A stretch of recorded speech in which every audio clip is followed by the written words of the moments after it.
This is the Morning Tailgate. Deuce! Goodbye! Into the end zone! 60 yards! Touchdown Raiders! With Vince Sapienza, Vinny Bonsignore, and Clay Baker. It's the trifecta for Bowers! His third touchdown of the game! And the Raiders with a chance to win it! On Raider Nation Radio 920.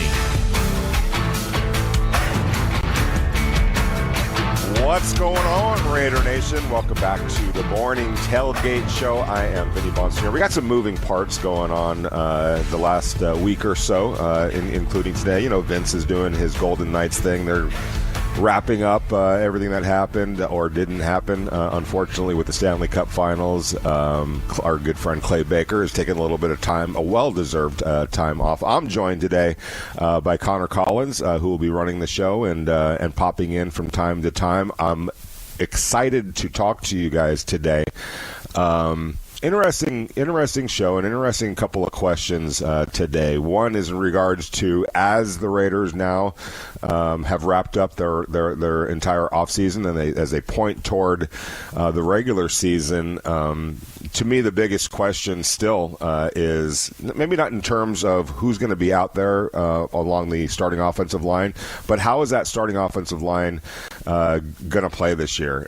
We all have talked about and all agree that for this Raiders offense to take a step up, and let's face it, you can't go much in any other direction, quite honestly, than moving up, bringing in Clint Kubiak, new offensive line coach, Tyler Lindenbaum, bringing him in, and in terms of where this offense was last year, around 14 points a game, that's just not going to get it done. It can't get any worse than that, right? And I don't expect it to get any worse than that. I do expect there to be significant improvement, but for that to happen, and that's still at this point just a projection, no guarantees, but for that to happen, for any type of improvement to happen on the offensive line, a lot of things need to happen, but it starts with just better play from the offensive line. We'll get into that and want your thoughts on, as you sit here today, what would be your preferred offensive line? Now, we all know that it's all going to come down to training camp and who performs the best. There's going to be a big week in Houston during the preseason when the Raiders go to hot, muggy, sticky Houston, Texas, and find out what kind of football team they really have when they go up against, especially offensively, when they go against, arguably a top 3 NFL defense, and I would say that a top 1 or top 2 defensive line. So the Raiders are going to have their handful of that offensive line dealing with everything that the Houston Texans have to offer on that side of the ball. I think that's specifically why the Raiders scheduled a joint practice against the Texans to get a handle on, hey, where are we right now offensively going into the season? Can we handle a defense like that? Can we can we hold up against a defense like that? I don't expect it to be perfect. You're not going to be perfect against that quality of a defensive line, but if you can hold up, if you can win your share of reps, you could really create some confidence, within this organization that, hey, you're ready to go start the season. And what starting 5 will fare the best in Houston and moving forward. So I want your thoughts on that, 702-365-9200. What does your preferred offensive line at this point, the 5 players, give me to it from left tackle to right tackle? Who would you like to see, or who do you think should be out there along the offensive line as that starting group? 702-365-9200. You can call us. You can text us. Also, I thought this was an interesting, topic to talk about and subject to talk about because there's so many different layers to this story. And, I guess one of the good things for the Raiders is they're out of the quarterback business right now. They've got their guy in Fernando Mendoza. They've got their insurance policy in Kirk Cousins. They've got to me, a pretty, I wouldn't say high level, but absolutely backup quarterback that I think is going to be in this league for a long time, and I wouldn't put it past him to eventually be a starter someplace. I'm not saying he's going to be a high-end starter, but somebody that you would feel comfortable in a pinch throwing out there to start a game or two, or if you have a really good team, and and as he progresses, I think Aiden O'Connell can be somebody that can be a starting quarterback for a football team out there. So you've got three quarterbacks that I feel pretty good about. One in particular, Fernando Mendoza, who I think is going to be a high-end quarterback in this league. So the Raiders don't have to worry about this next question. But as a sports fan, and all of us are, and as somebody that, as we sometimes tend to do, hey, let's put ourselves, in a general manager's office somewhere, whether it's the Raiders or another team, and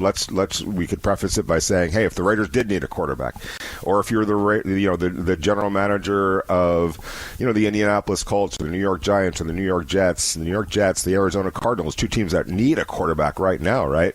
They don't have their future quarterback really necessarily on their roster. Brandon Sorsby, I think by now we've all heard the story, but although I do wonder if everyone knows what the true story is, or at least what the actual facts are. It's in today's age, so much of what we consume is headlines, or sometimes a guy on the radio or a gal on the radio blurting something out, right? And creating I wouldn't say necessarily a narrative, but you could sway people one way or another in how you write a headline, how you say something, how you characterize something, how you explain something. So I think that if you have not dived into this whole situation with Brandon Sorsby, and a quick summary. He is, or was, going to be the quarterback at Texas Tech this year. They went out and paid a pretty penny for him, as teams are prone to do in the transfer portal and NIL, and luring him from Indiana from Cincinnati. He started his career at Indiana in 2022. He played the last 2 years at Cincinnati. He played reasonably well, completed 64% of his passes in 2024, 61.6% of his passes last year, 2,800 yards roughly in both seasons, 27 touchdowns last year, 5 touchdowns, 27 touchdowns, 5 interceptions, I should say. I really love that ratio. The year before, 18 touchdowns and 7 interceptions. He's a good quarterback. And Texas Tech thought enough of him as a national championship caliber team as they've gone about, really using NIL money to go build themselves into really, quite honestly, a powerhouse. And they said, hey, Brandon Sorsby is the guy that we want to be our quarterback. Kind of knowing the backstory on him, and the backstory is the key to Brandon Sorsby. It's why he's not playing football this year and bowed out of all the legal maneuvering to try to get to play next year. Why? Well, if you go back to his redshirt season at the University of Indiana in 2022, or it might have been the year before that, the year before he actually started playing, he bet on a whole bunch of games. And so doing some research, there were, it was in the thousands of bets that he made, during his time at Indiana. He wasn't playing, though. That's the key. Like, when I first heard all about this, I'll be the first to admit, hand raised way up. I thought this guy was betting on his team that he played on, or was in games that he was participating in. And I know people would say, well, what's wrong with you betting on yourself to win? Well, number one, he wasn't participating, so we could take that out of that. That I thought he was. But what he did do, and again, the participation part is a key to me, because by all accounts, by everything that they have, been able to uncover, because there's ways to backtrack and really, figure out what exactly he was doing and when he was betting on games. It seems to be that it was all before he actually stepped on the football field. So he was betting on Indiana to win games, and before he stepped on the field. He was a redshirt at this particular point in time. Now, however, he did place some bets, and this was a little bit surprising to me. He did some over-under bets, and some of them were on the under, including on games that his team was playing on. So what does that mean? Well, if the wide receiver, if the let's just say a wide receiver on his team, the over-under on him for touchdown passes was 1.5 in a game, and he bet the under, or the over-under on yards in a game was 78. He'd bet the under sometimes. So there were instances where he bet on teammates to not go over the over-under. We all know what we're talking about, which in that situation, that opens the door. Did he know something? Was he, obviously he was privy to the game plan, so he might have known who was being targeted in that game, who the primary wide receiver was going to be in that game. So for him, it would be easier to make bets on under if he knew, hey, that wide receiver is dealing with a hamstring injury. We're going away from him in this game. The game plan is to go to 86, not 84.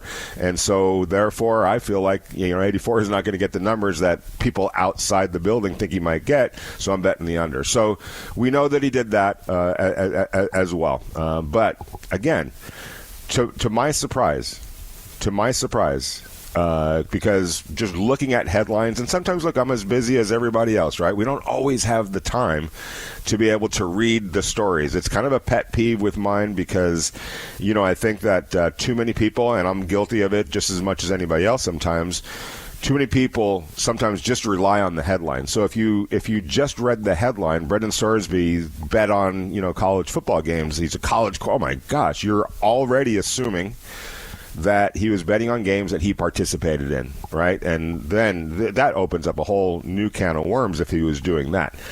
But he wasn't, at least by accounts, or everything that they've been able to uncover. And there was a lot. It was a lot of bets. I mean, we're talking about in the thousands that they were able to figure out. Another thing that he did was, when you, as I did my studying on this, when you, do an account with a FanDuel or one of those types of sites, you have to provide.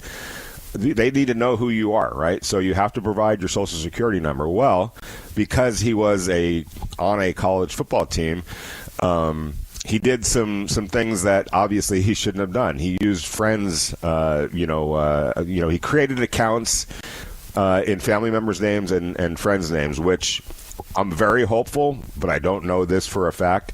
I'm very hopeful that at the very least he gave everybody a heads up and there was an agreement, even though that's wrong. I'm not saying that that's right.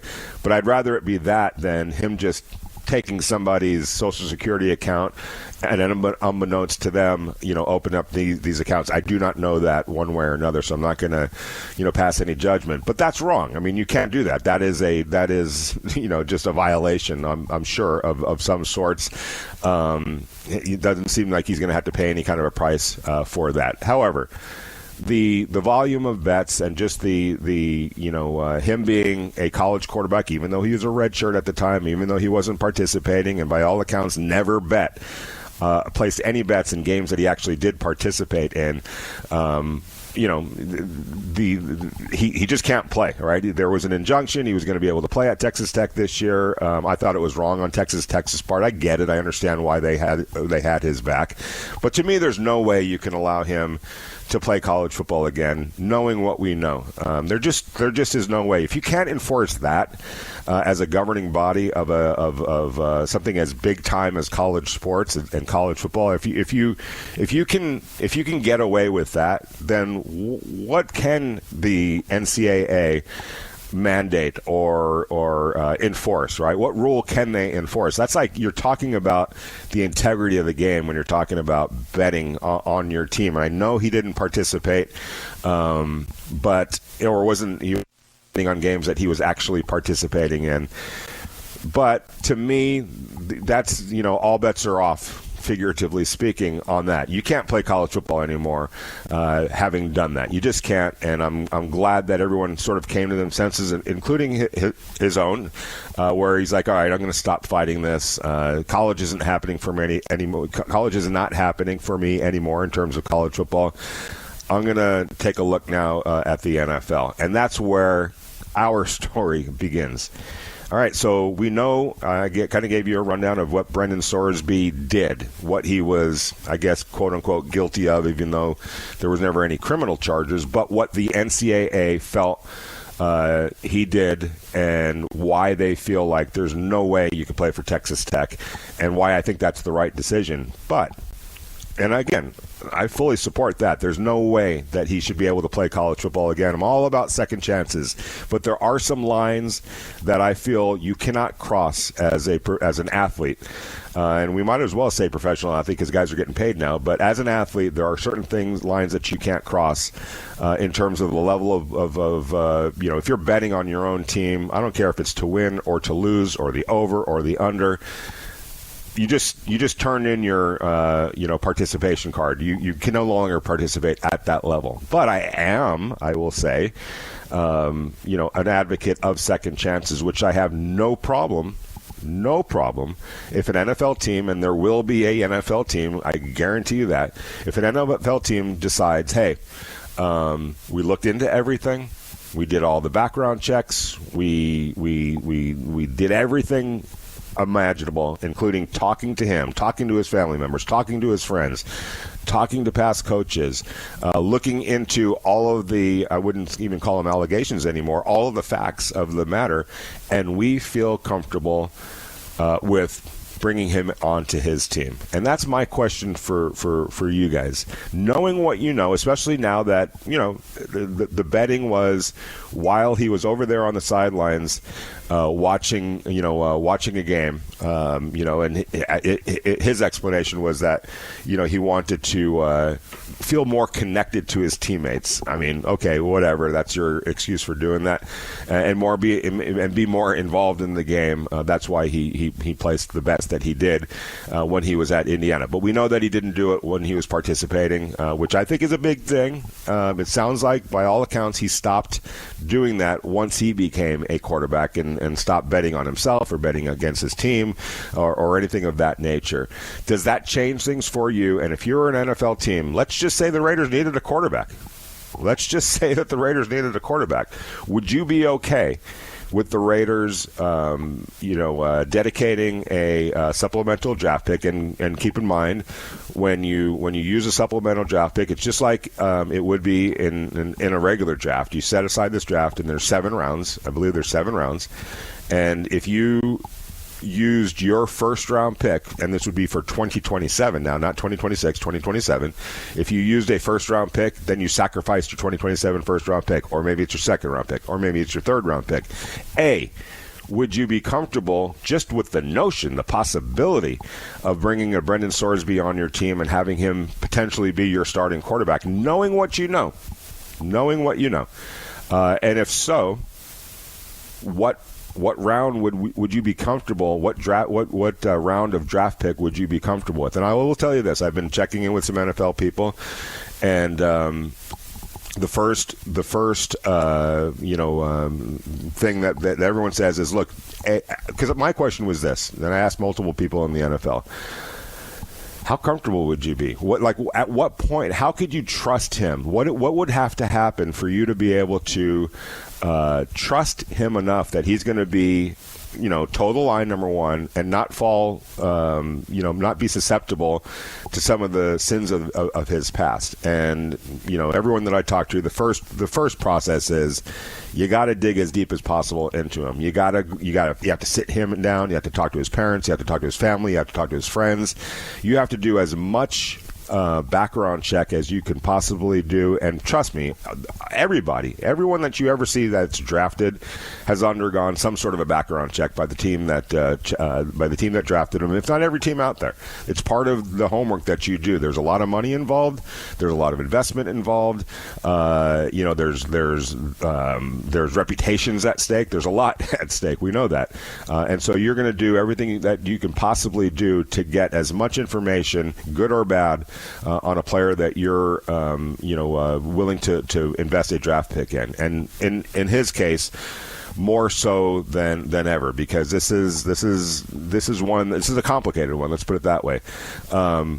But everyone's going to do that, and there were more than a couple of people who said to me, He's going to get drafted earlier than people think. Why? Because the guy can play. He can play football. Now, if you're the Cardinals, if you're the Jets, name any team, even the Indianapolis Colts. I mean, Daniel Jones is their quarterback. Do you believe in Daniel Jones for the long range? The Minnesota Vikings right now. Are you a J.J. McCarthy believer? Are you a Kyler Murray believer? Sorsby, if you go watch the tape in the Vikings offense, that doesn't look too bad. So how comfortable would you be with a Brandon Sorsby as your quarterback?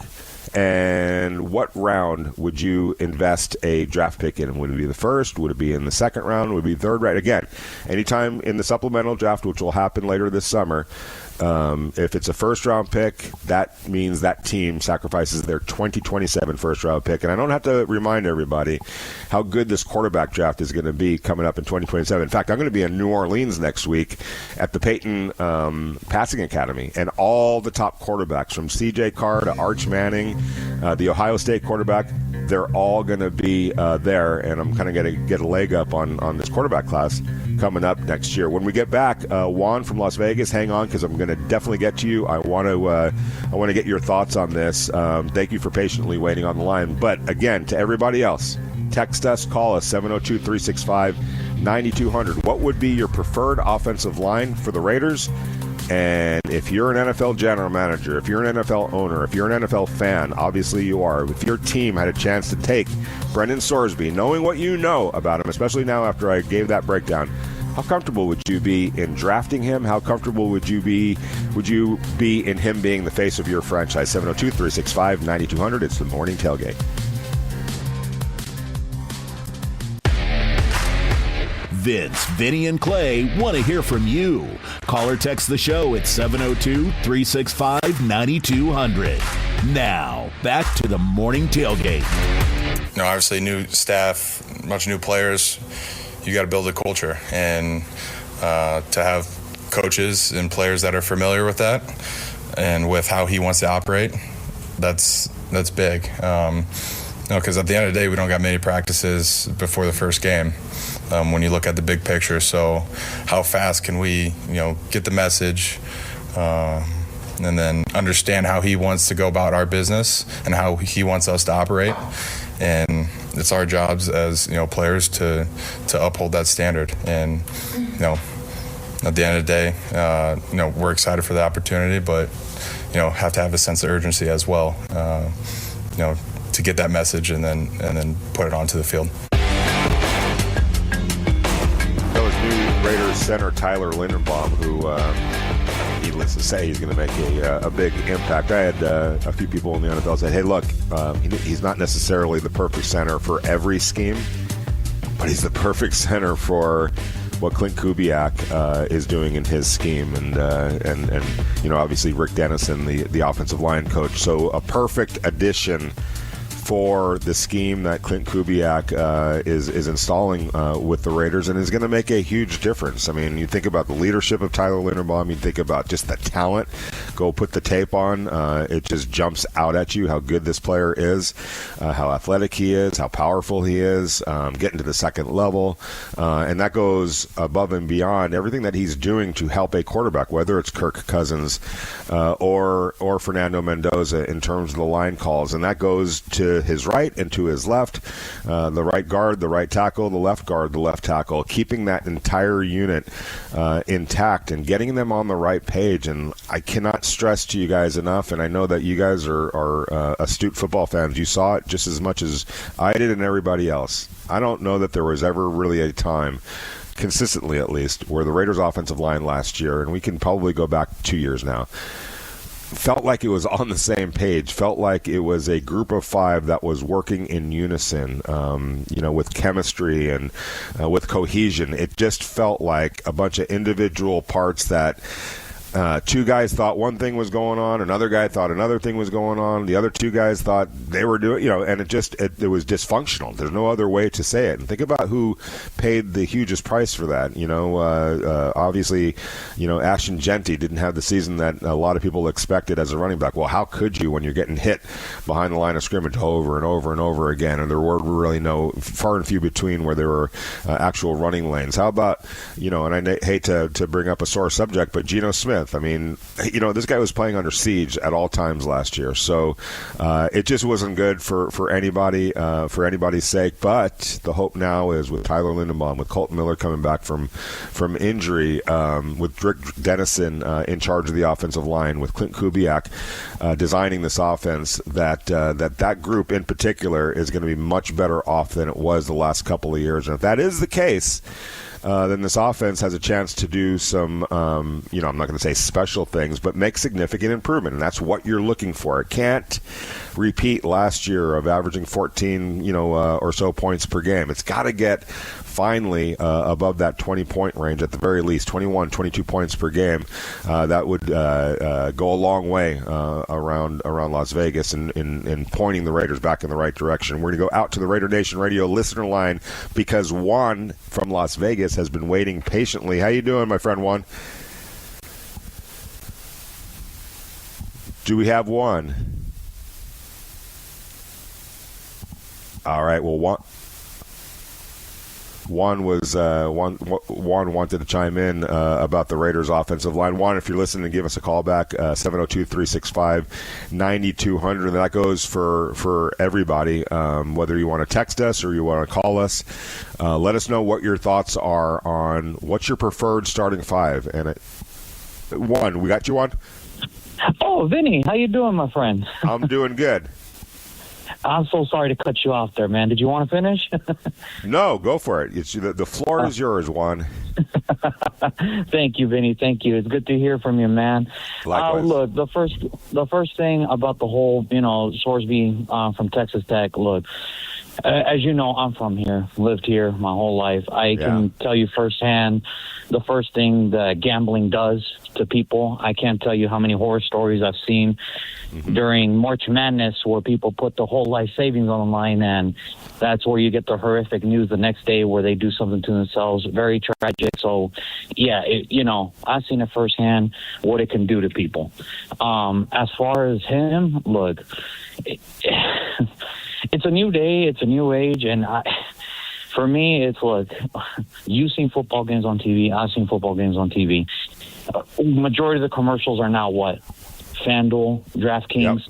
Yep. He'll get paid. He'll get picked up. He's too talented, and teams now looking into it because in way early mock drafts, I know it's kind of crazy. Way too early mock drafts in 2027, they were looking at him as possibly a first rounder. Well, now, hey, you could possibly get him in the third. You could possibly get him in the fourth. If Terrell Pryor can do what he did and he got selected in the third, if you can play, you're going to play. So I hope he gets the help he needs, and we'll see where his career goes from here. Now, as far as the Raiders go and this offensive line, it looks different, and I hope it looks different for the better. Because I don't know, remember our conversation from last year. One of the first things I always said was we have to get mentally tougher as an offensive line, mentally tougher. And, I think John Spytek received that message because he did everything he could to kind of reshape this offensive line, whether it was through free agency, through the draft, and I'm excited for it. If you told me today who do I expect week one as my starters, obviously Colton, left tackle. I'm going to throw in a surprise here for you at left guard. I have Trey Zune taking the left guard position. Center, well, I heard we signed a pretty good one in free agency, Vinny. I don't know if you can confirm that for me, but I think we got a pretty good one now. Right guard, I got JPJ, and at right tackle, another surprise for you. I got Charles Grant. I think they're gonna fit the scheme here, and I think they're gonna surprise some people this year. So those would be my starting five for week one.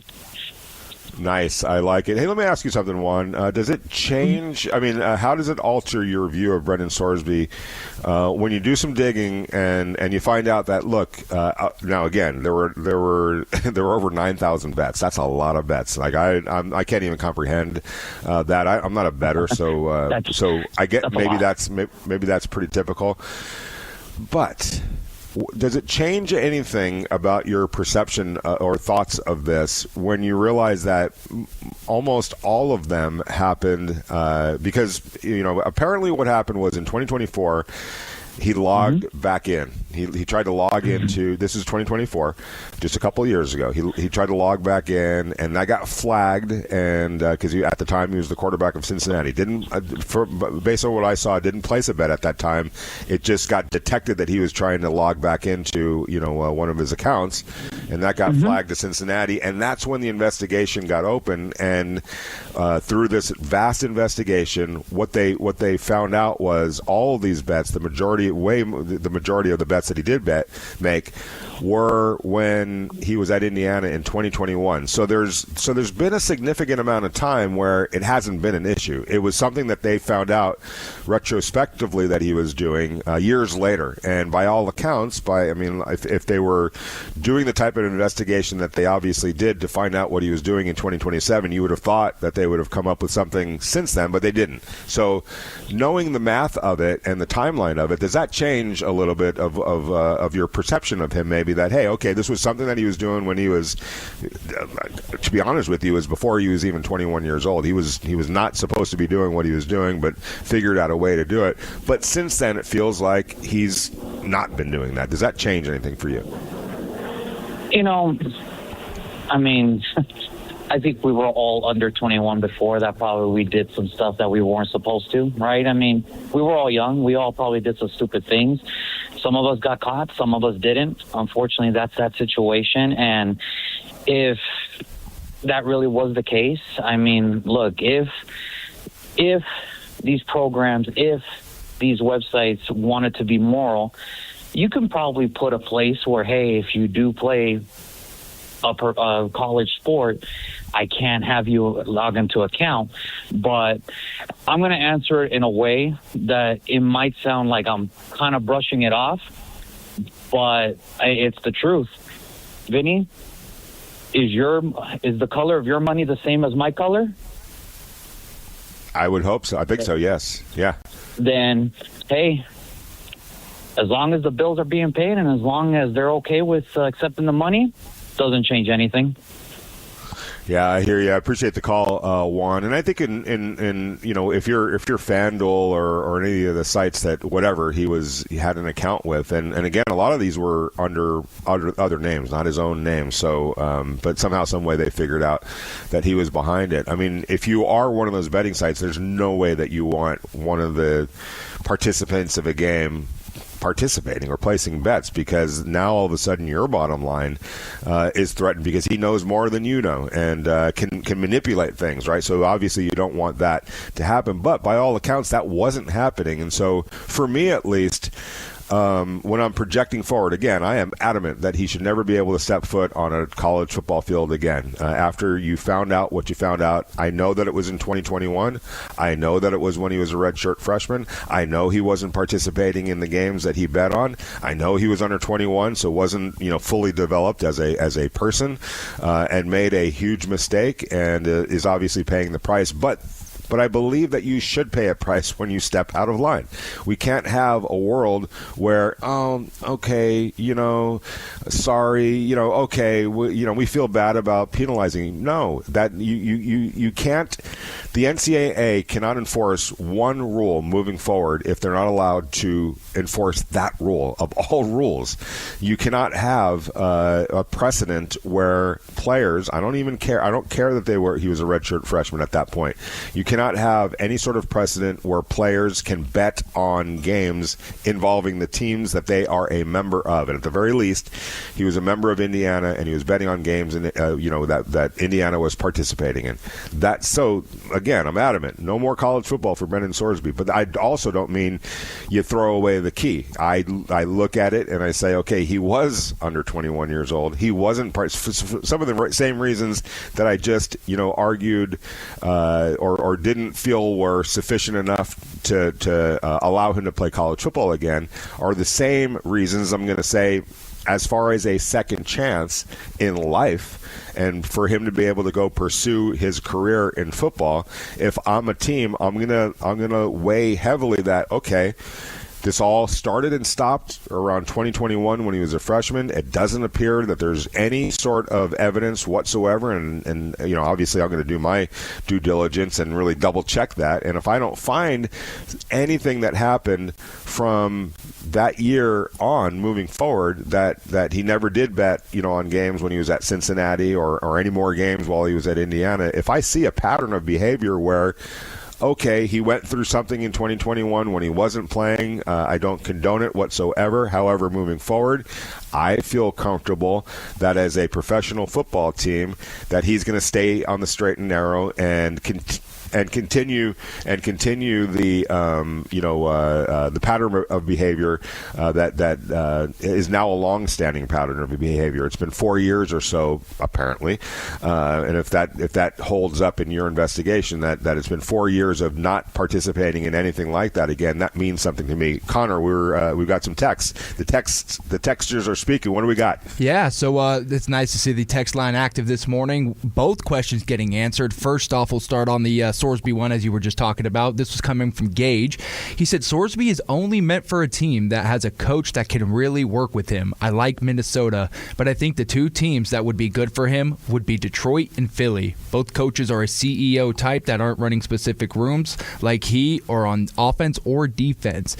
Oddly enough, Denver would be a good fit for him too. So that was coming from Gage. This one coming from Funky Raider. He says, good morning, my Funketeers. Vinny, you had me worried the last couple of days because I tuned in at 7 and heard Westwood 1 broadcast. But no to Sorsby, because putting him in the betting capital of the world would be a recipe for disaster. What about if you were the general manager of the Minnesota? Yeah, here's the thing, and Connor backed me up on this. We talk about Las Vegas and the betting capital and, the challenges that can present. This guy was a 19, 20-year-old kid in Indiana, Bloomington, Indiana, and found his way to be able to bet on over 9,000 games. So I get the Vegas element of it, but obviously you could be anywhere on the face of the earth now, anywhere in the United States, and be able to get into this type of behavior, right, Connor? Yeah, and just as a guy who's previously been in that locker room, not in Indiana's, but in a college locker room, you get told from day one, you go through your NCAA eligibility, and they tell you the very first day, do not bet. This is the one thing, it's taboo, and they go through all the scenarios, and it's a long, intensive training course that you have to go through. Every athlete has to do it when they first get signed, or when they first sign their NIL and end up joining on to a university.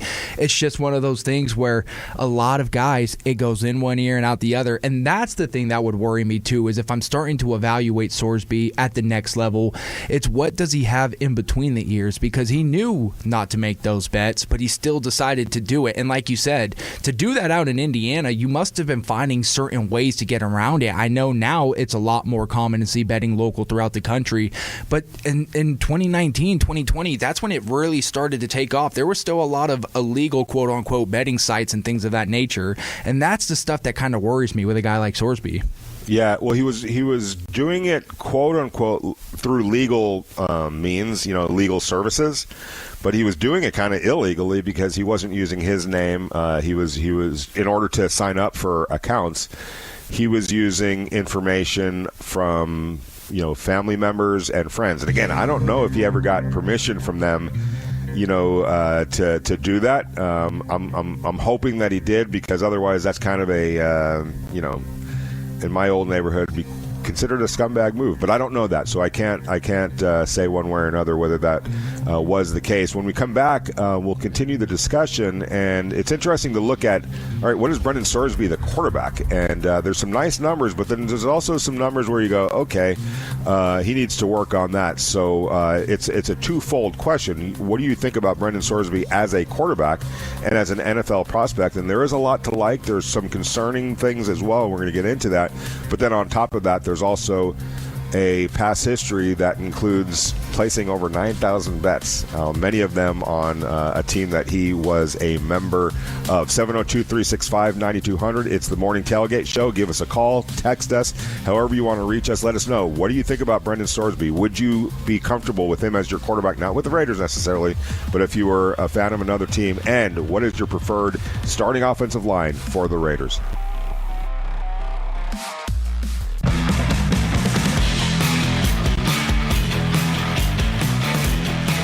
That was Daniel Jeremiah breaking down some film of Brandon Sorsby, and I saw Daniel yesterday out at Chargers minicamp. Always good to see him. I always respect his opinion, and there's no doubt that the physical skills are there. What kind of worries me a little bit, if I'm, among other things, but if you're just talking about Brandon Sorsby, the quarterback, his second read passer grade, all right, when you compare it to the other top quarterbacks that are coming out, or that are expected to be drafted in 2027, we're talking about Julian Sayin from Ohio State, Drew Mestermaker, Trinidad Chambliss from Ole Miss, C.J. Carr from Notre Dame, Jaden Maeva from USC, Arch Manning from Texas, Dante Moore from Oregon.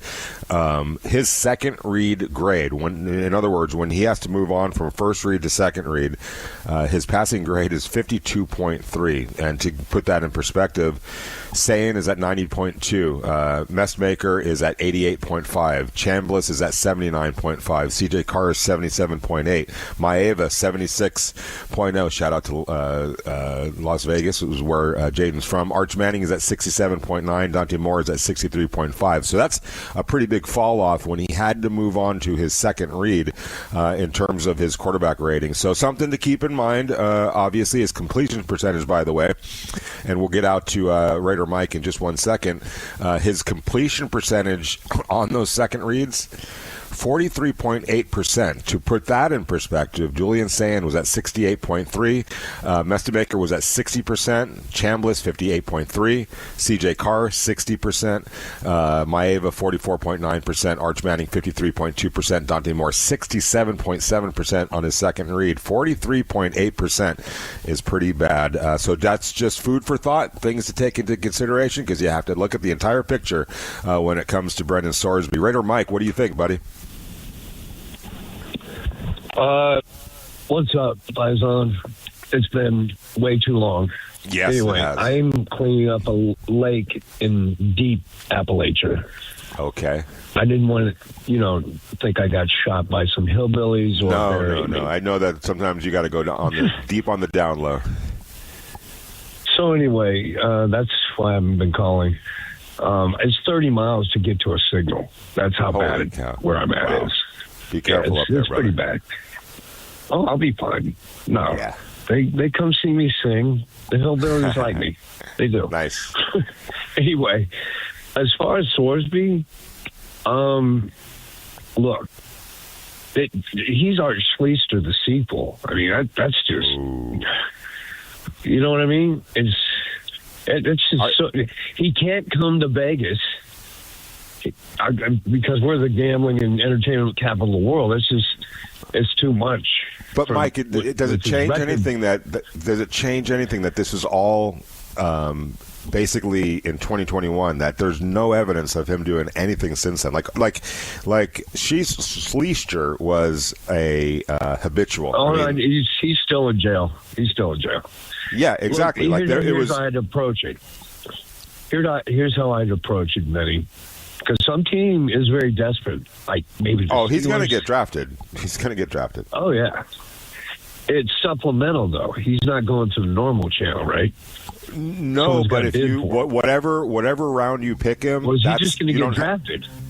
Yeah, he will. But what I'm saying is, whatever round he gets drafted in that supplemental draft, you give up that pick in the 2027 regular draft. So if it's a first round pick, if the Arizona Cardinals decide to, you know what I'm saying? So there is take a shot. Yeah, exactly. Here's I clear everything and make the dude agree. You go to Gamblers Anonymous for a year straight. Period. Yeah. All right, hey Mike, we're actually running out of time, brother. JPJ, Tyler, Carlos. Okay, very good. I'm with you on that. 702-365-9200. It's the Morning Tailgate Show. Would you take a chance on Brandon Sorsby? What is your ideal Raiders offensive line to start next season? Give us a call or text us 702-365-9200.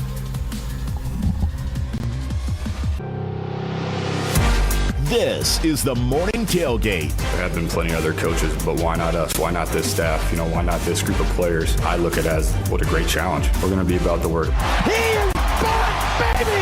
And the Raiders regain the lead! With Vince Sapienza, Vinny Bonsignor, and Clay Baker on Raider Nation Radio 920. We can't let Raider Mike out like that, right? So he was getting ready to give us his thoughts on the offensive line. Obviously, time was running out. We got to pay the bills around here. Raider Mike, my apologies. What were your thoughts on the offensive line? Don't worry about it, Ben. As far as Sorsby goes, get him to Gambling Anonymous for a year minimum. And someone like the Steelers, Cardinals, that's one I think you said is someone's going to draft him. I mean, he's got talent. Yeah. And it could be ridiculous talent. Maybe the Raiders draft him just to hold him and use him as a trade, trade him away. Interesting. That's the only way. We got Fernando. So that's right. We're good there. But yeah, that'd be an Al Davis move. Go get Sorsby and we'll trade him to the Cardinals for a first round pick or whatever. Anyway, offensive line. It's been so long. I've been out of touch. Who's the kid we drafted out of Texas? Trey Zune. That kid's name. Trey Zune, Texas A&M. I think it's going to be Colton, JPJ at guard, so he's got the two vets in between him, smacking him in the head if he does anything stupid. Colton and Linderbaum. And then Carlos Rogers.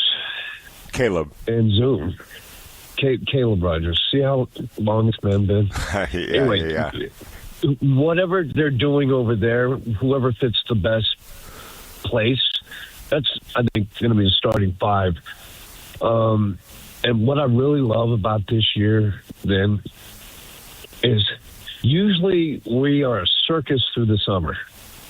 Since you started this show. Yeah. What, 2019 or whatever it was?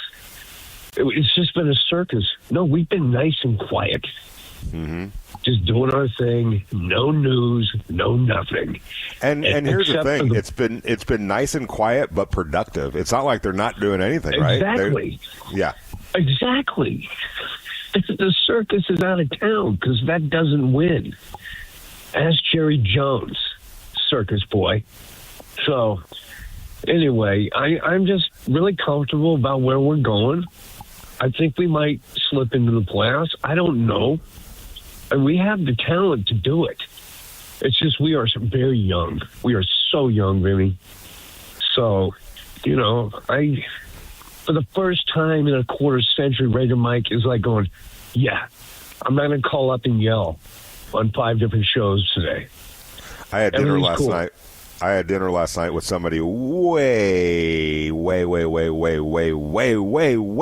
up on another team, and who, ironically enough, lives in the Las Vegas area, or has a place in the Las Vegas area. And his sentiment to me was, it's only a matter of time before the Raiders start winning. And he's like, I'm going to hate it for everybody else in the league, but it's coming. It's going to happen. And when it does, Las Vegas is going to be it's going to be an incredible scene. It already is at Allegiant Stadium on many levels, but the Raiders are going to start winning in his belief, and he's like I said, he's way up on another team, and he's like, I'm going to hate it for us, I'm going to hate it for the rest of the league, but that's coming, and Las Vegas is going to be out of this world when it does happen. So appreciate the thoughts. There's nothing more terrifying than the Raiders being good to the entire NFL, because we've dominated for so long. We're back, baby. Let's go, Ben. What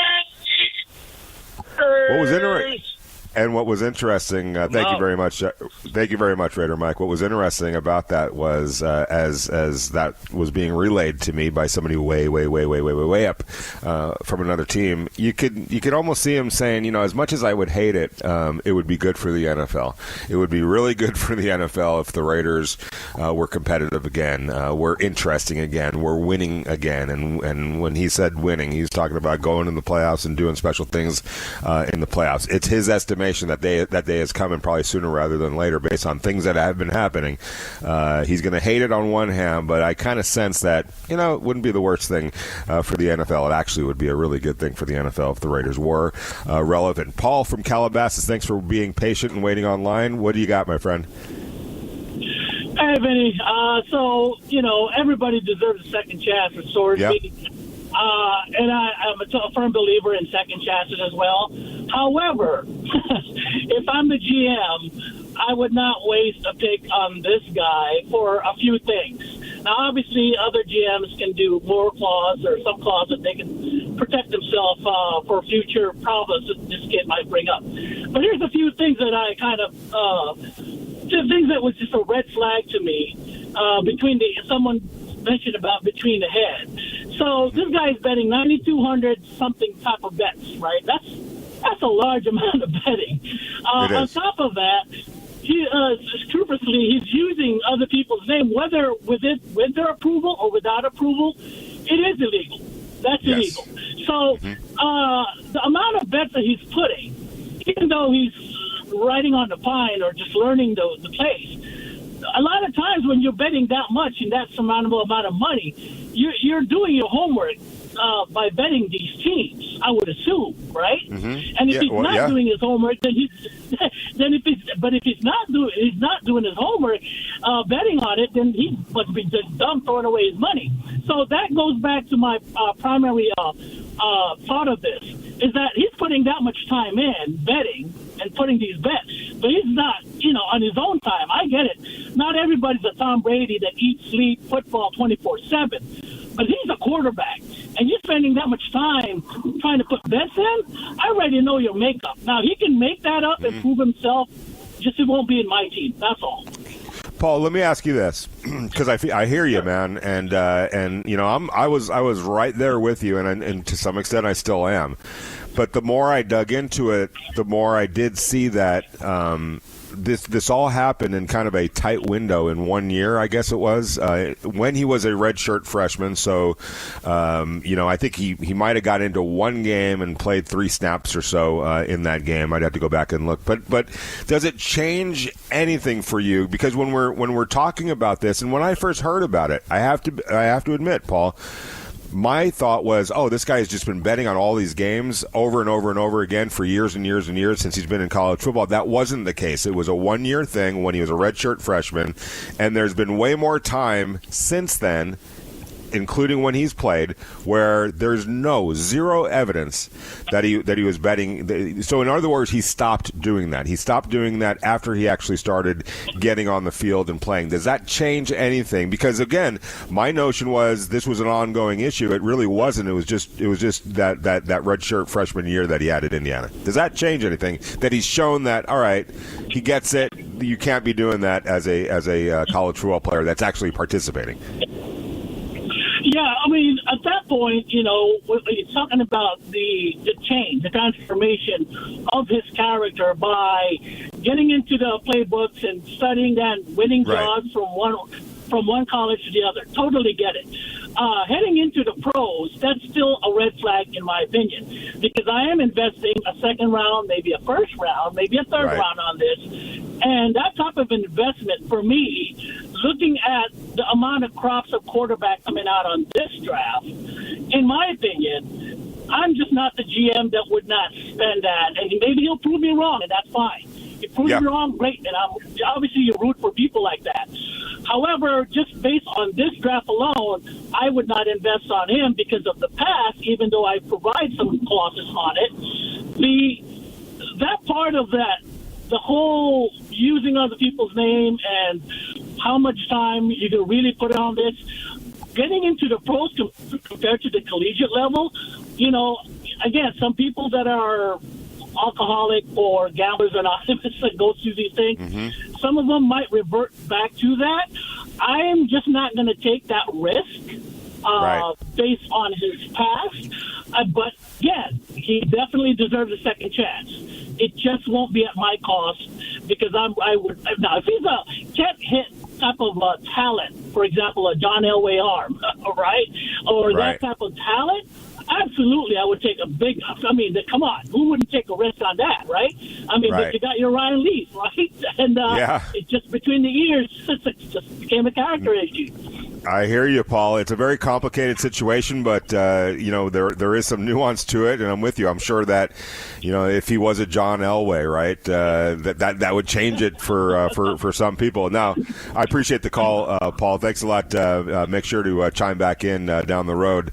Thank you very much. And at least based on some people that I've talked to in the NFL that I've seen him play, that have a book on him in terms of the talent, and we're aware of him, obviously. No on a first-round pick. That's probably not going to happen, but definitely higher than some people might suspect, which I'm imagining maybe they're thinking that somebody's going to pull the trigger in the second round. Now, Paul does bring up a really good point, Connor, and Raider 66, we're going to get to you as well. He brings up a good point because, and as I'm talking this through, one of the real worry spots for me would be, okay, so he started his career in college, like most college quarterbacks do, or the majority of them do.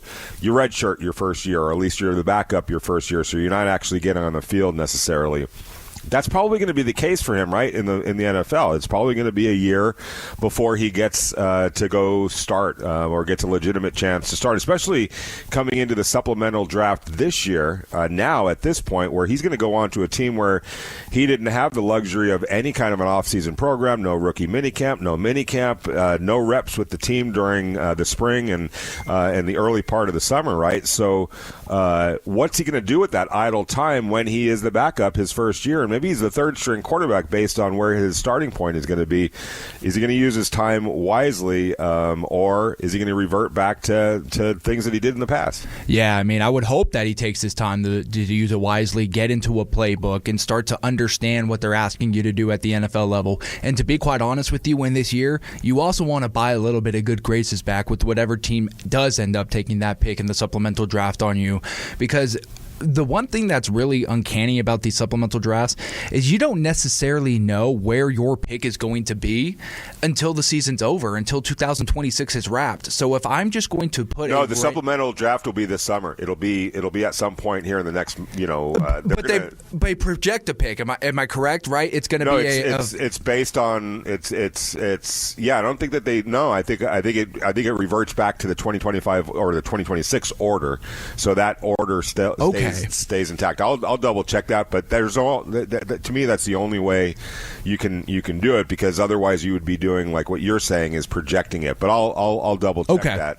But regardless, you want to buy that good grace back. However that ends up being, you're going to be hopeful that a team's willing to take a chance on you. And so, yes, you want to be in the playbook. You want to be the first guy in the weight room and in the meeting room. You want to be the last guy out. You want to put together the throwing sessions. You want to do all the small intangibles that show that you can be a leader and you can be trusted at this level. Right. That's going to be the key word, is to be trusted.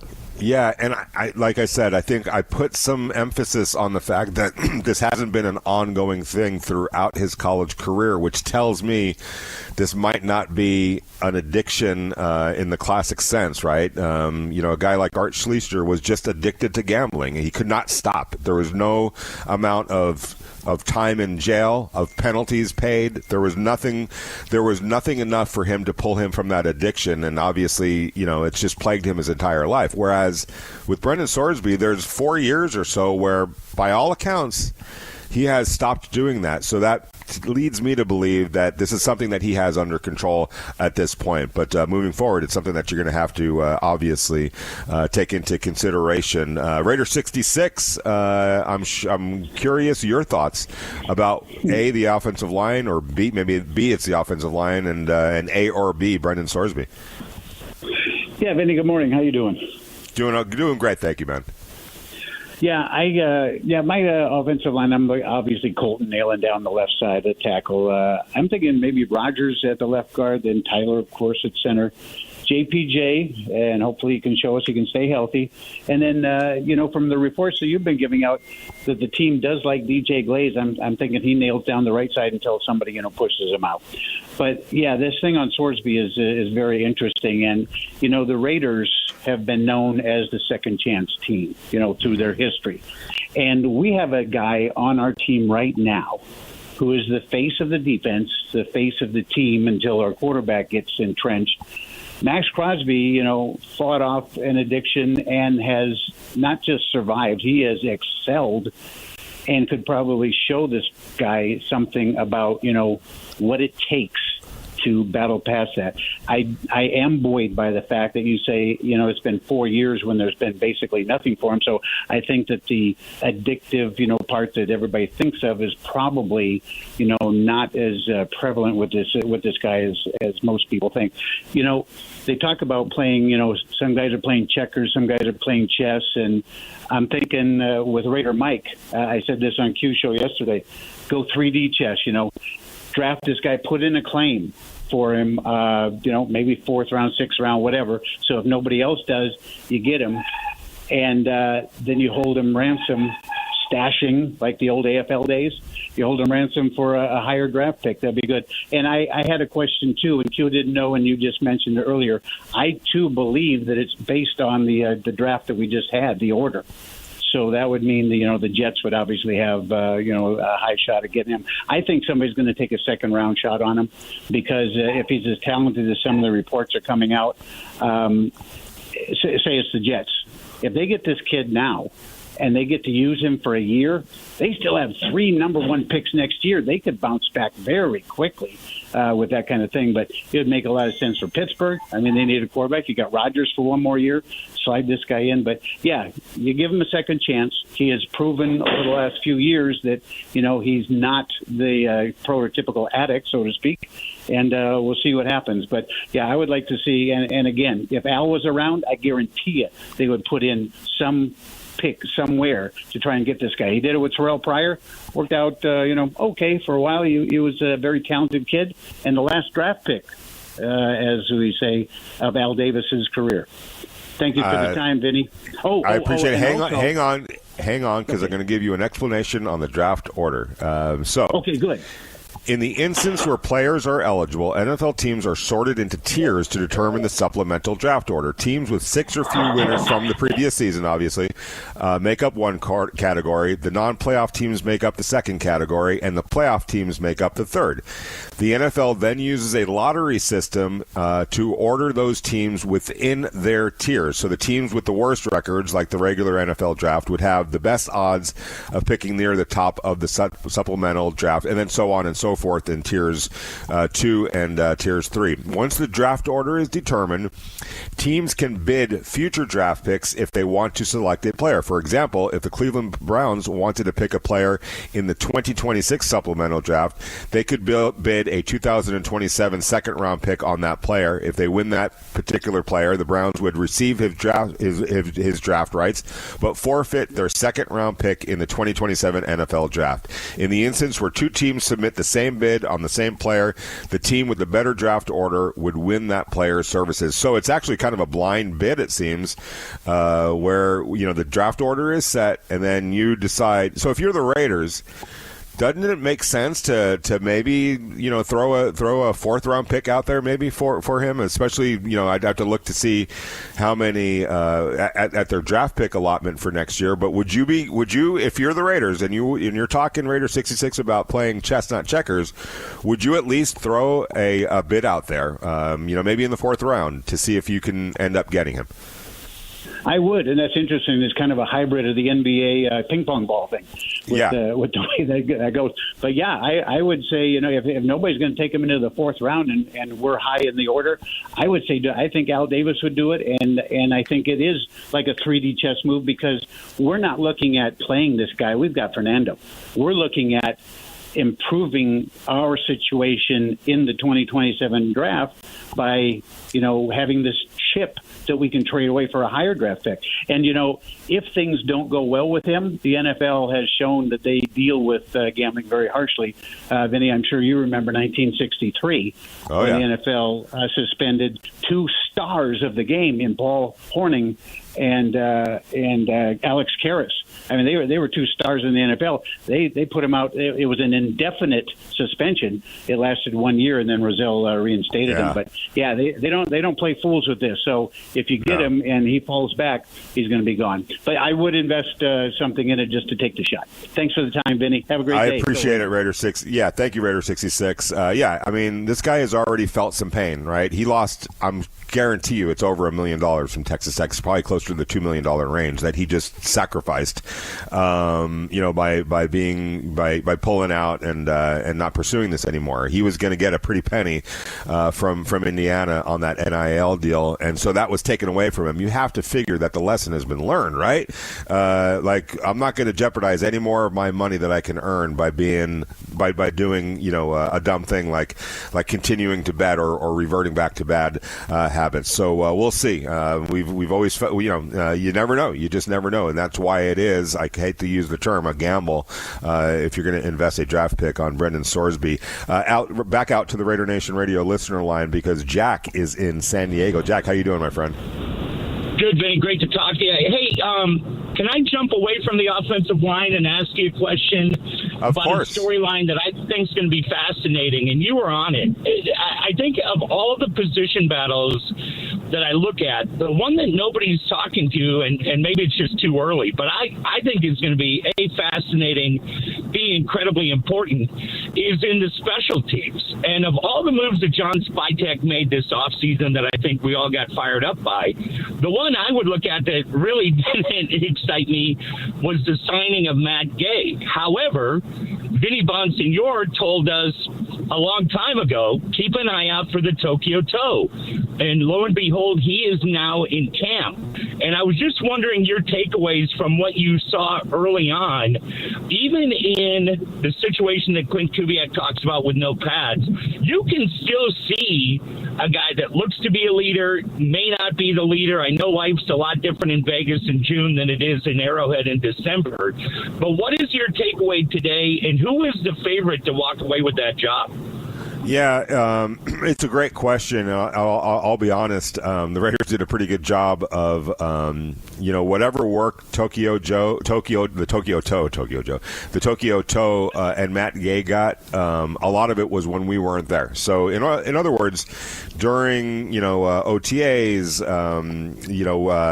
the media was allowed in for one of each week's 3 practices. So there wasn't a whole lot of work, by the kickers while the media was present, and there was some of that obviously during minicamp, but not enough for me or any of my colleagues. And I'll check with Q to see if he has a better handle on it from his perspective on who would be ahead or behind. I think that's all going to be predicated on training camp. We're going to get a lot of looks at both of those kickers. But yeah, there's some intriguing things about the Tokyo Toe.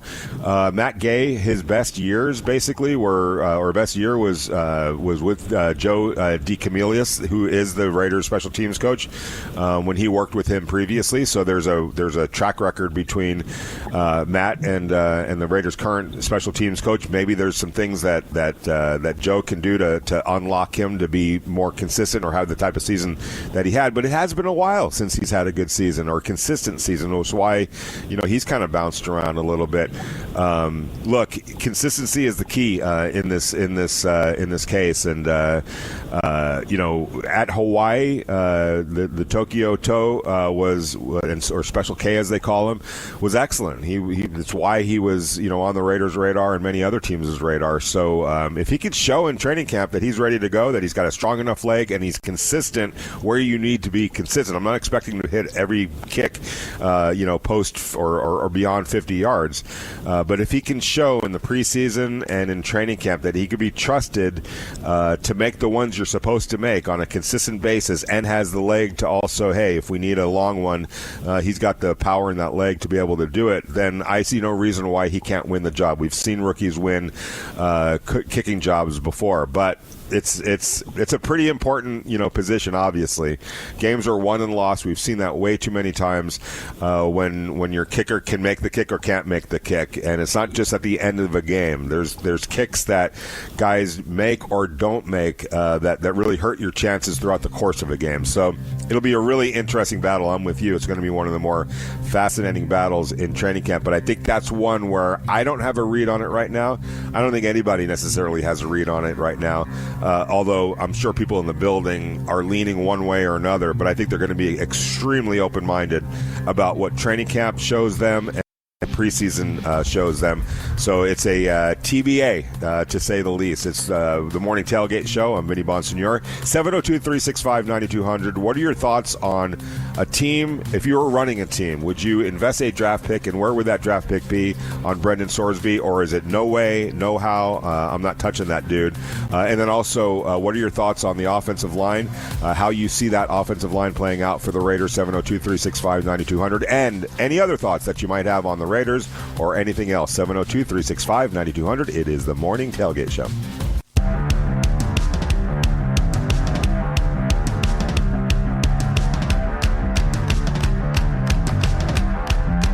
Miller talking about his first foray with Rick Dennison and the new offensive line coach and the new system and the new scheme. And I think we could sit here and say Colton Miller is used to this drill, right? This would be, let's think about this for a second. You go from John Gruden, and he was the offensive coordinator, obviously, up until 2021. So it's 2022. It's Josh McDaniels and his offensive line coach. And then midway through, that would be 2022, midway through 2023, that all changes. Josh McDaniels gets fired. A new play caller comes in, so a new voice there, right? It's Antonio Pierce and Bo Hedigree, I think his name was calling the plays. And then the next year, 2023, 2024, it's an entirely new offensive coordinator, and that doesn't last. And then 2024, it's a new offensive line coach again, and a new offensive coordinator. In 2025, that doesn't last. So I'm losing track how many systems Colton Miller has had to quickly adapt to, basically on a year-to-year basis. And that's not conducive for any kind of success. And I say that because,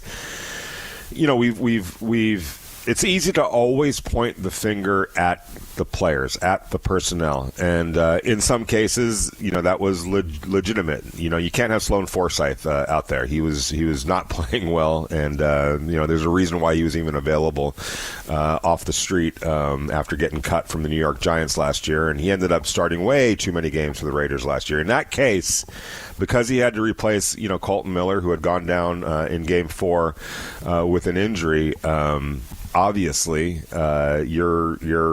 it's just not sufficient enough. He's not a good enough player. So sometimes it is personnel, right? Obviously, you're going to have a fall off from Colton Miller to anyone else who takes over at left tackle. But in that case, it was a pretty dramatic fall off. Stone's just not in the same hemisphere as Colton Miller. But when you talk about guys like DJ Glaze, who saw some regression last year, it's hard to get a read on JPJ because he's just not been able to be out there on a consistent basis and healthy enough basis. But when you look at the collective offensive line these last couple of years, and the offensive line has struggled even when Colton Miller was in there, it's easy just to point the finger at the players. But then when you peel the onion back a little bit and realize how many new systems are these guys being asked to learn? I mean, DJ Glaze, he was drafted in 2024, so this would be his third or maybe even fourth offensive line coach, because there was an interim offensive line coach. Joe Philbin had to step in 2024. So there was two in 2024. There was another in 2023, so that's three offensive line coaches that he played for. And then now a fourth in Rick Dennison. So DJ Glaze has played 2 seasons in the NFL. He's had 4 offensive line coaches. That math just does not add up. And that's on top of the fact that it was 2 different offensive coordinators in his rookie year. Let's see, in 2025, there were 2 more offensive coordinators, right? Chip Kelly, and then the replacement there after Chip got fired. So now he's on his 4th offensive coordinator.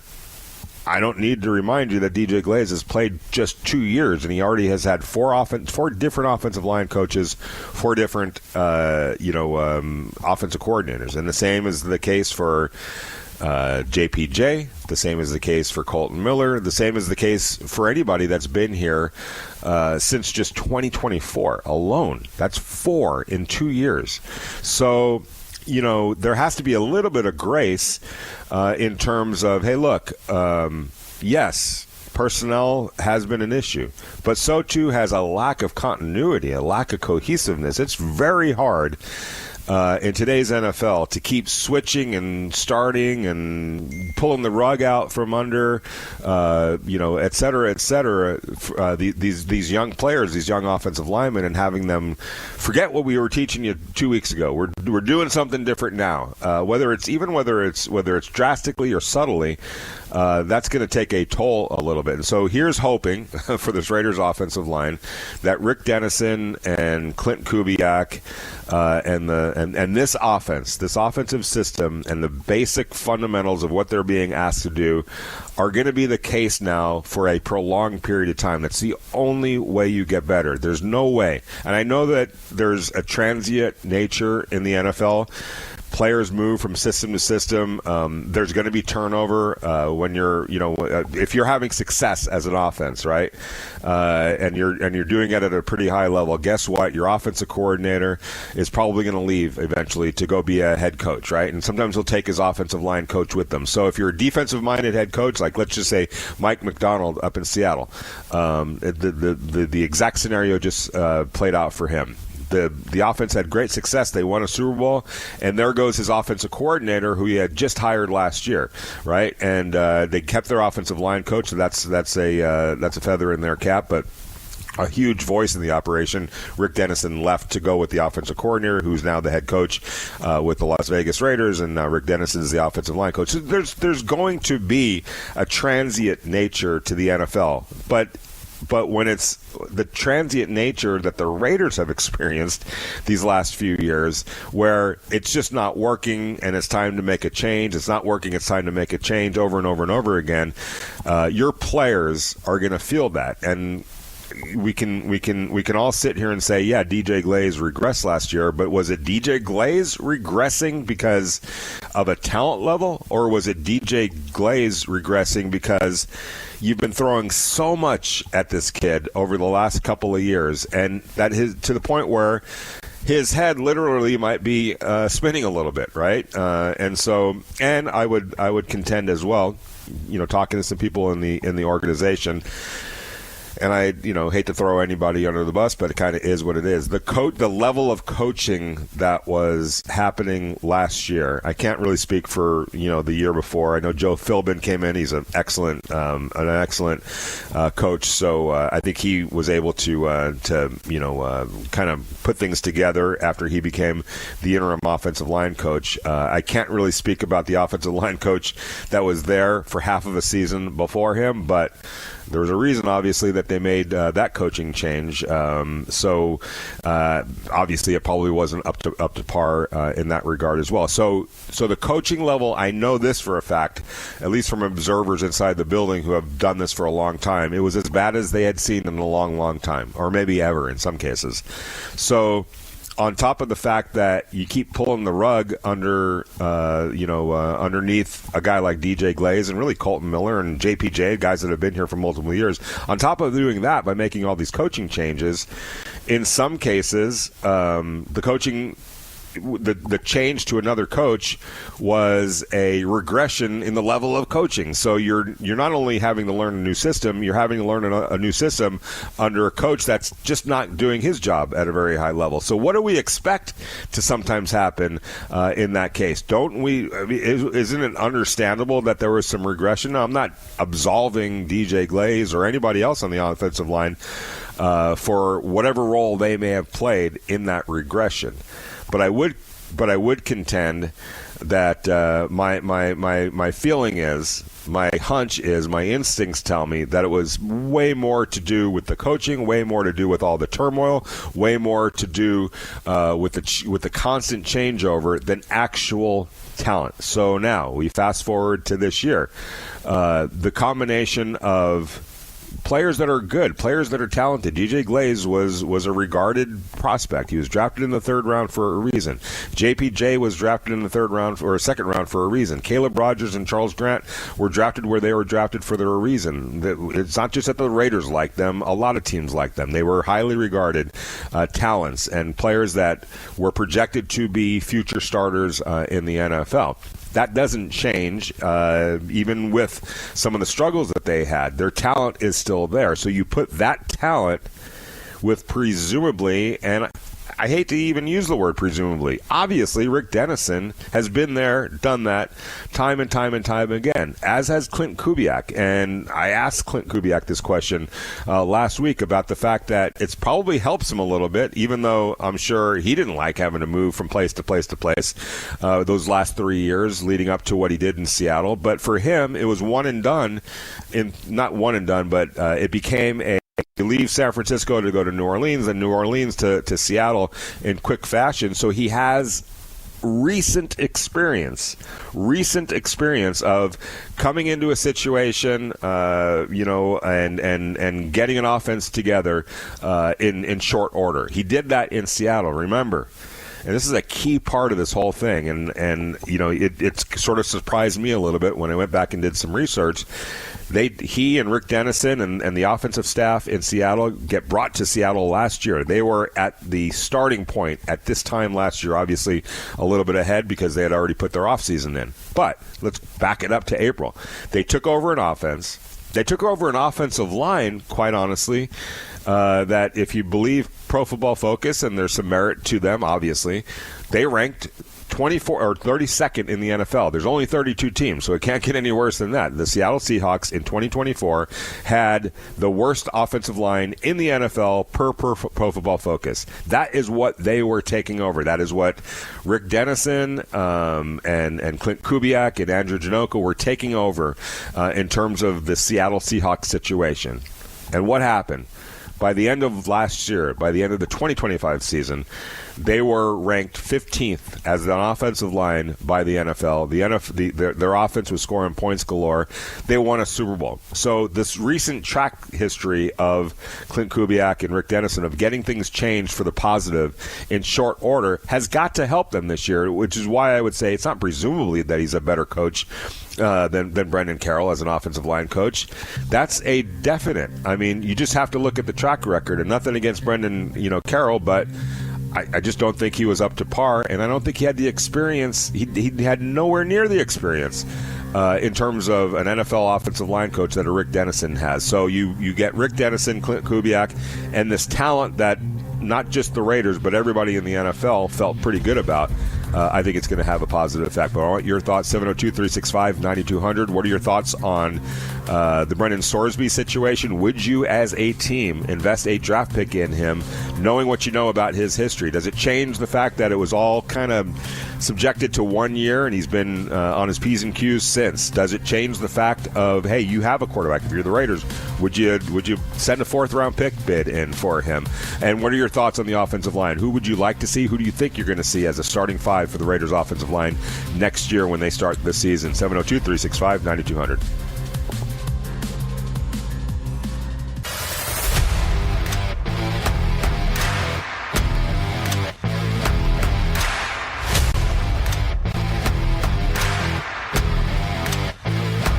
Oregon has been waiting patiently. What do you got, Charles? Hey, good morning, Vinny and Connor. How you guys doing this morning? I'm doing good. Thank you very much. Good. So just to answer your question, the first part I would say with the quarterback Sorsby that's going to be available, I think the Raiders, if you're the Raiders, obviously you could look at simply getting him to possibly trade him. But if you go like fourth round, I mean, when you look at what we did this year in the fourth round with getting Jamar McCoy and Mike Washington, that you got to make sure, and I'm sure I have no doubt the staff would do their research to make sure that it would be worthwhile to put in that fourth round and then see what can we get for him. Is it going to be worthwhile? Because if it's not, who knows? What the way they've been drafting, the fourth round pick could be super valuable, or even later. As far as the offensive line goes, I really think that this is a no-nonsense. Every press conference is all business, no nonsense. And I really see it as, obviously Miller at left tackle, but they've been telling you Spencer Burford is the person, and nobody that's called in is saying Burford at left guard. And I have no idea why. He just, did he do great? No, not all the time, but he played in a Super Bowl with the 49ers and was helpful to get them there in the first place. So I think Burford's going to be at left guard, Linderbaum obviously at center. And I really think my gut says, look at what's happened in terms of consistency. I don't know that JPJ is going to be there. I kind of wonder if Caleb Rogers ends up being the right guard. And they've been telling you DJ Glaze is doing great at right tackle. It's no nonsense. So they're not trying to hide anything.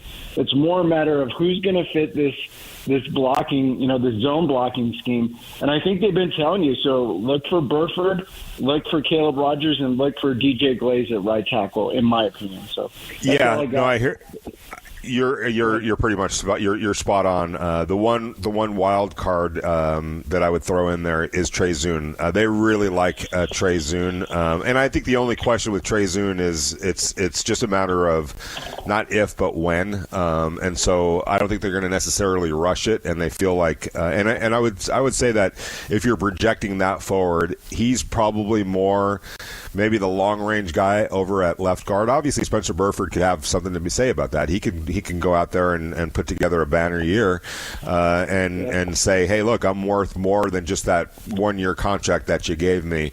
I deserve more. And maybe at that point the Raiders look into that. However, when you think about it, how affordable if Trey Zune is ready to be as good as Spencer Burford, if not better, and that would be the goal.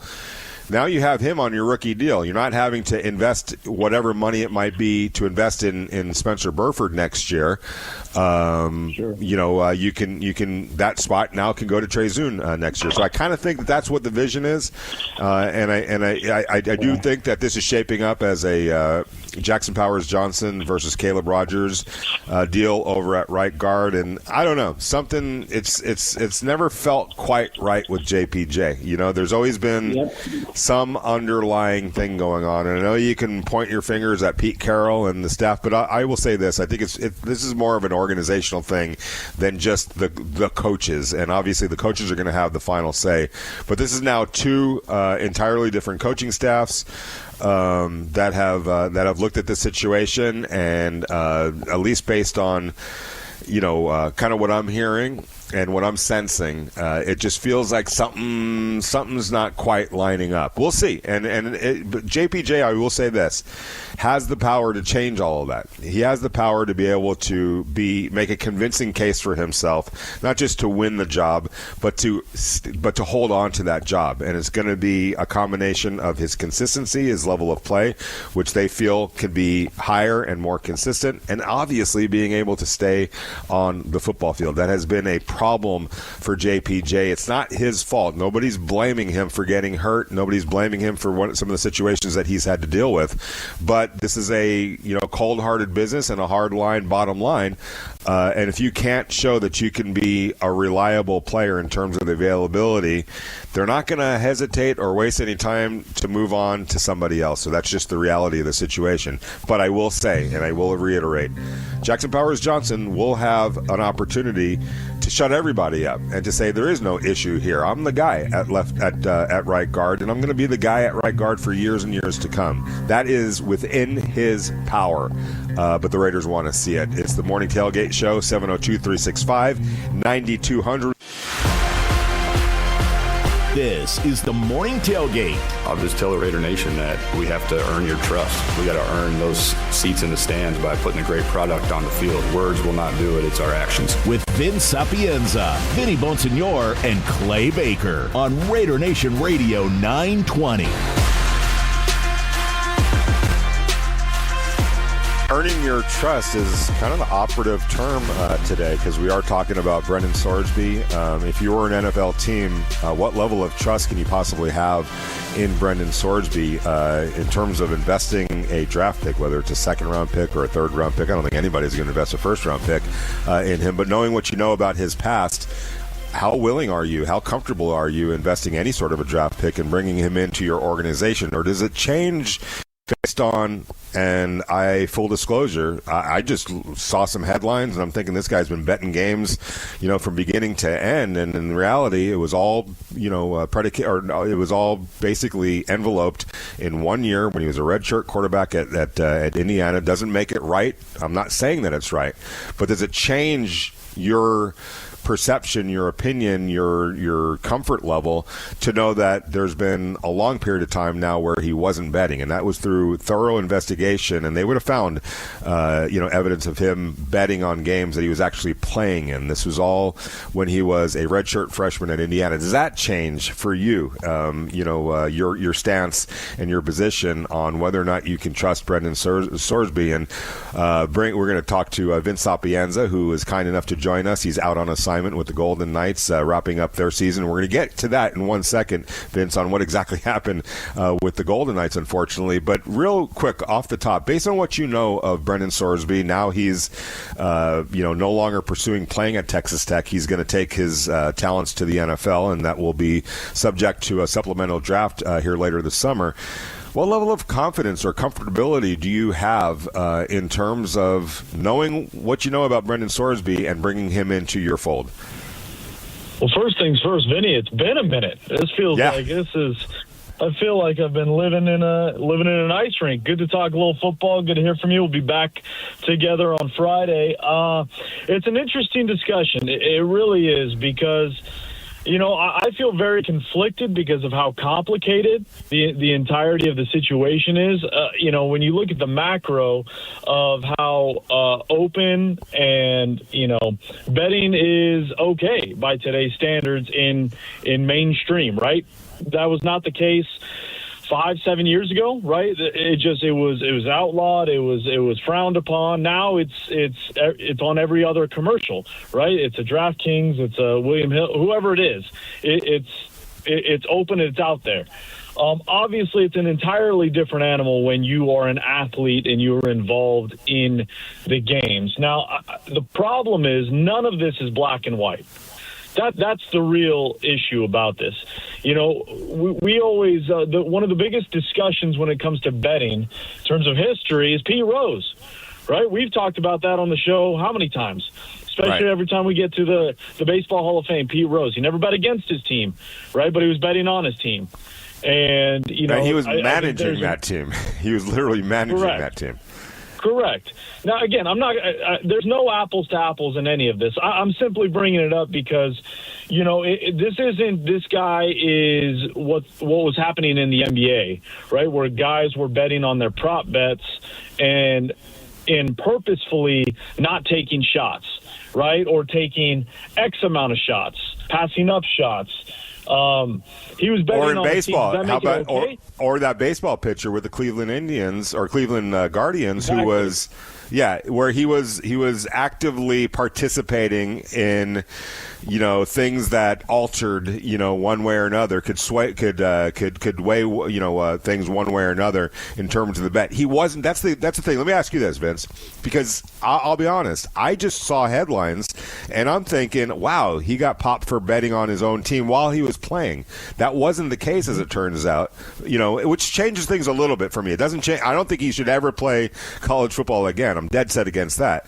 But it has to count for something that there's been 4 years now where there's nothing. He hasn't been doing any of that, right? You know what I'm saying? Like there are some nuances to it. Yeah, I don't. That's what I mean. That's why it's very complicated, and it has nothing to do for me that he's a quarterback, that he's at a premier position. It doesn't have to do with any of that. If you do that kind of thing, there's consequences. And so, to your point, not playing college football, I'm fine with that.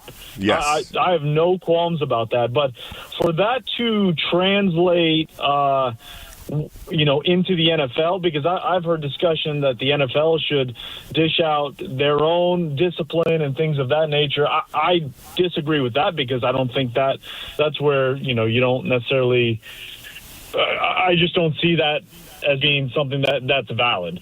Now, but to answer the question, should a team take yeah, absolutely. If there's a team out there that needs a quarterback, and this guy who many viewed as maybe the second best quarterback, at worst the third best quarterback in this draft, and you need a quarterback, yeah, what's a fourth round, fifth round pick compared to what you would have done from a pure football perspective? And again, I do think context is important when you talk about, this was limited to, as I saw it this morning as well, one calendar year, right? One football season. This all took when place. He was a red shirt. Do I have that correct? Yeah, and he wasn't participating in the games. There's no evidence, and they've obviously, because here's the thing, Vince, and this is another thing I learned. This was something that they found out.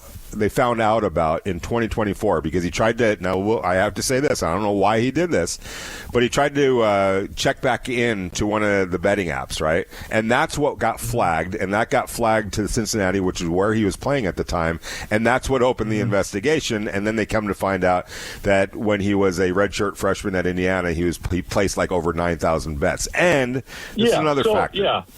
This is another quick factor. He was also using the identity of friends and family members to open these accounts, because obviously he couldn't do it. He was a football player. Even though he wasn't playing, he was a team member at University of Indiana. So that throws some complications into it as well. But like you said, it was all subject to that 1 year where he wasn't actually a participant. Yeah, again, it's all gray area right now. It depends. Like, if you are adamantly against betting, you probably want this kid to never play a down of football again. If you're a guy that likes to go on the weekends and bet games, you're probably like, okay, he did it for that 1 year. He went and sought help, right? Like, that's the other part to all this. He openly admitted, he said he had a problem. Yep. And he went and sought help. Now, if you want to get into the merits of, did he do that because he got found out? Well, none of us are going to know that answer. The true answer, we can only take it at its face value. He went and sought help. Should the kid never be allowed to play a game of football again? To me, that's insanely harsh. And if you're an NFL team, you're going to do your due diligence on every kid, whether it's Sorsby or the seventh round pick you just drafted in April. I mean, the same amount of work is going to be put into place. You got to have a conversation with the kid and see where it's at. So.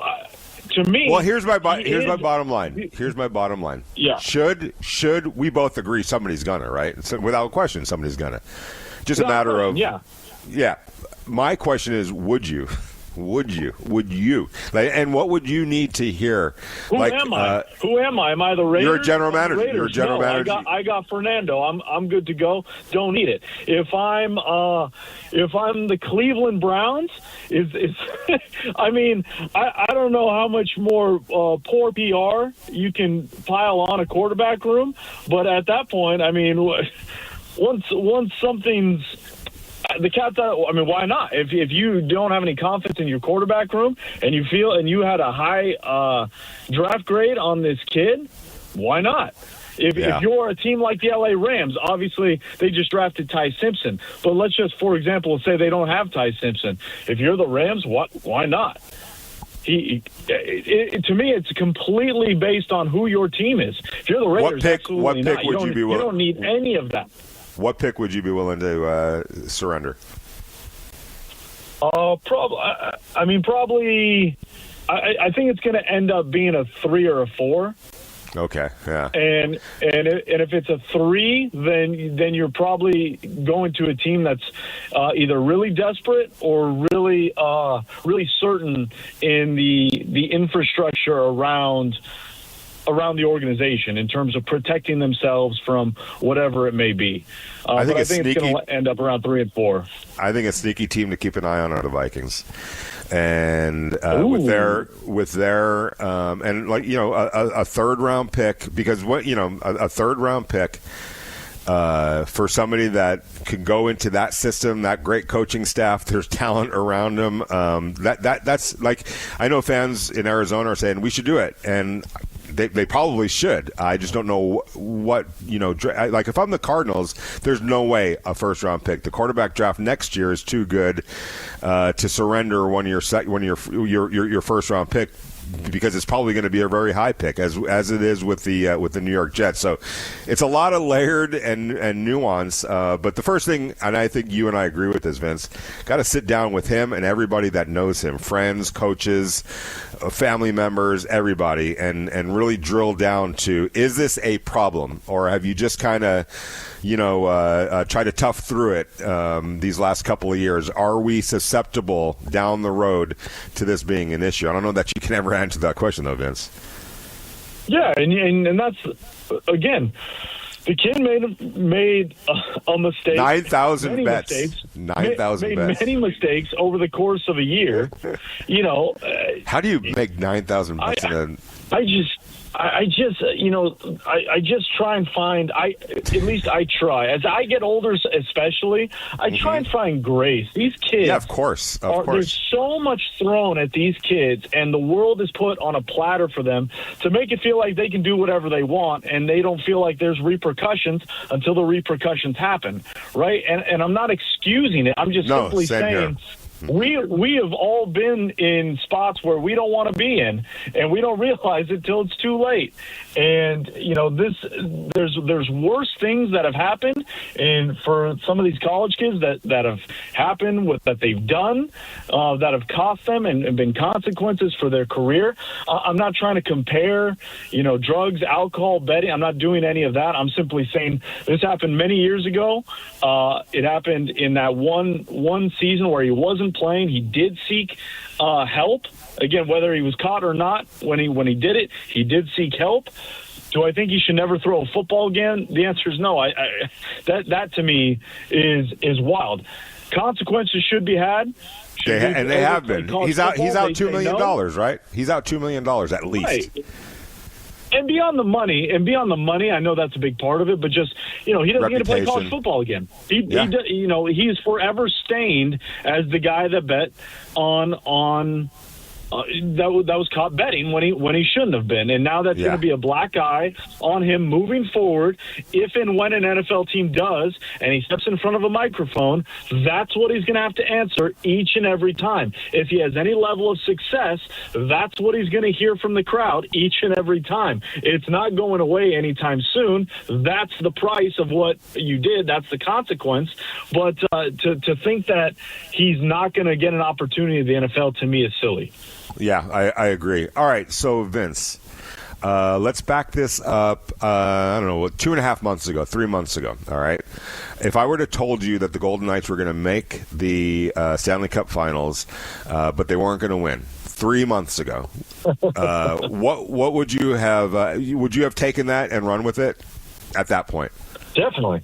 I said all season with the Golden Knights that they were a top 4 team in the NHL.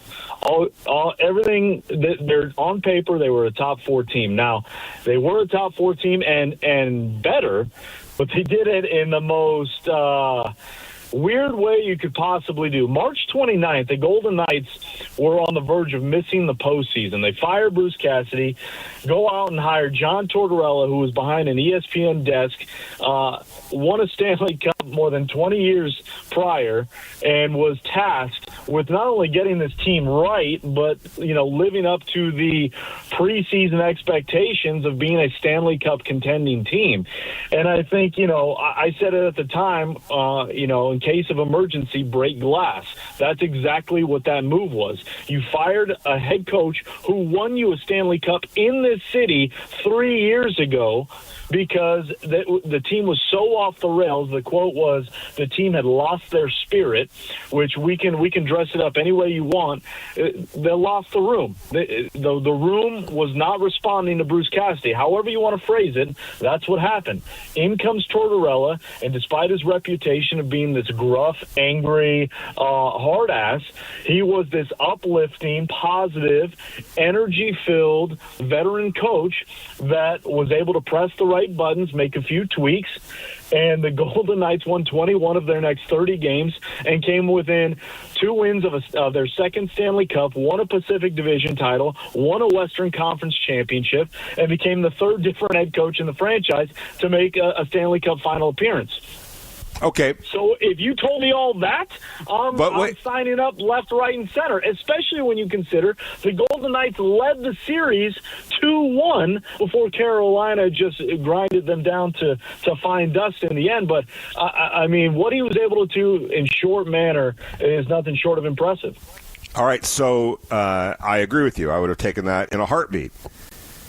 I would have taken that scenario 3 months ago, considering where they were at that particular time. But now that did happen, and they didn't win it, how are we to assess this season? How would you categorize this season? And as multi-layered as it was it a successful season in your eyes? Absolutely. I think it's a successful season. Look, if you're going to sit there and say whoever wins is the only one who's successful and everyone else is a failure, then you can say, yeah, the Golden Knights were a failure, clearly, right? But when you talk about your third Stanley Cup final appearance in 9 years, the level of success this franchise has been able to build and sustain, regardless of the revolving door at head coach or the different superstars coming in or the different trades that they made or the cutthroat, so to speak, way they've gone about their business, you can't deny it was another successful season for a franchise that, again, when we look at we look at the rest of the league, is still in its infancy. Right. And so when you look at that, yeah, it has to be a success.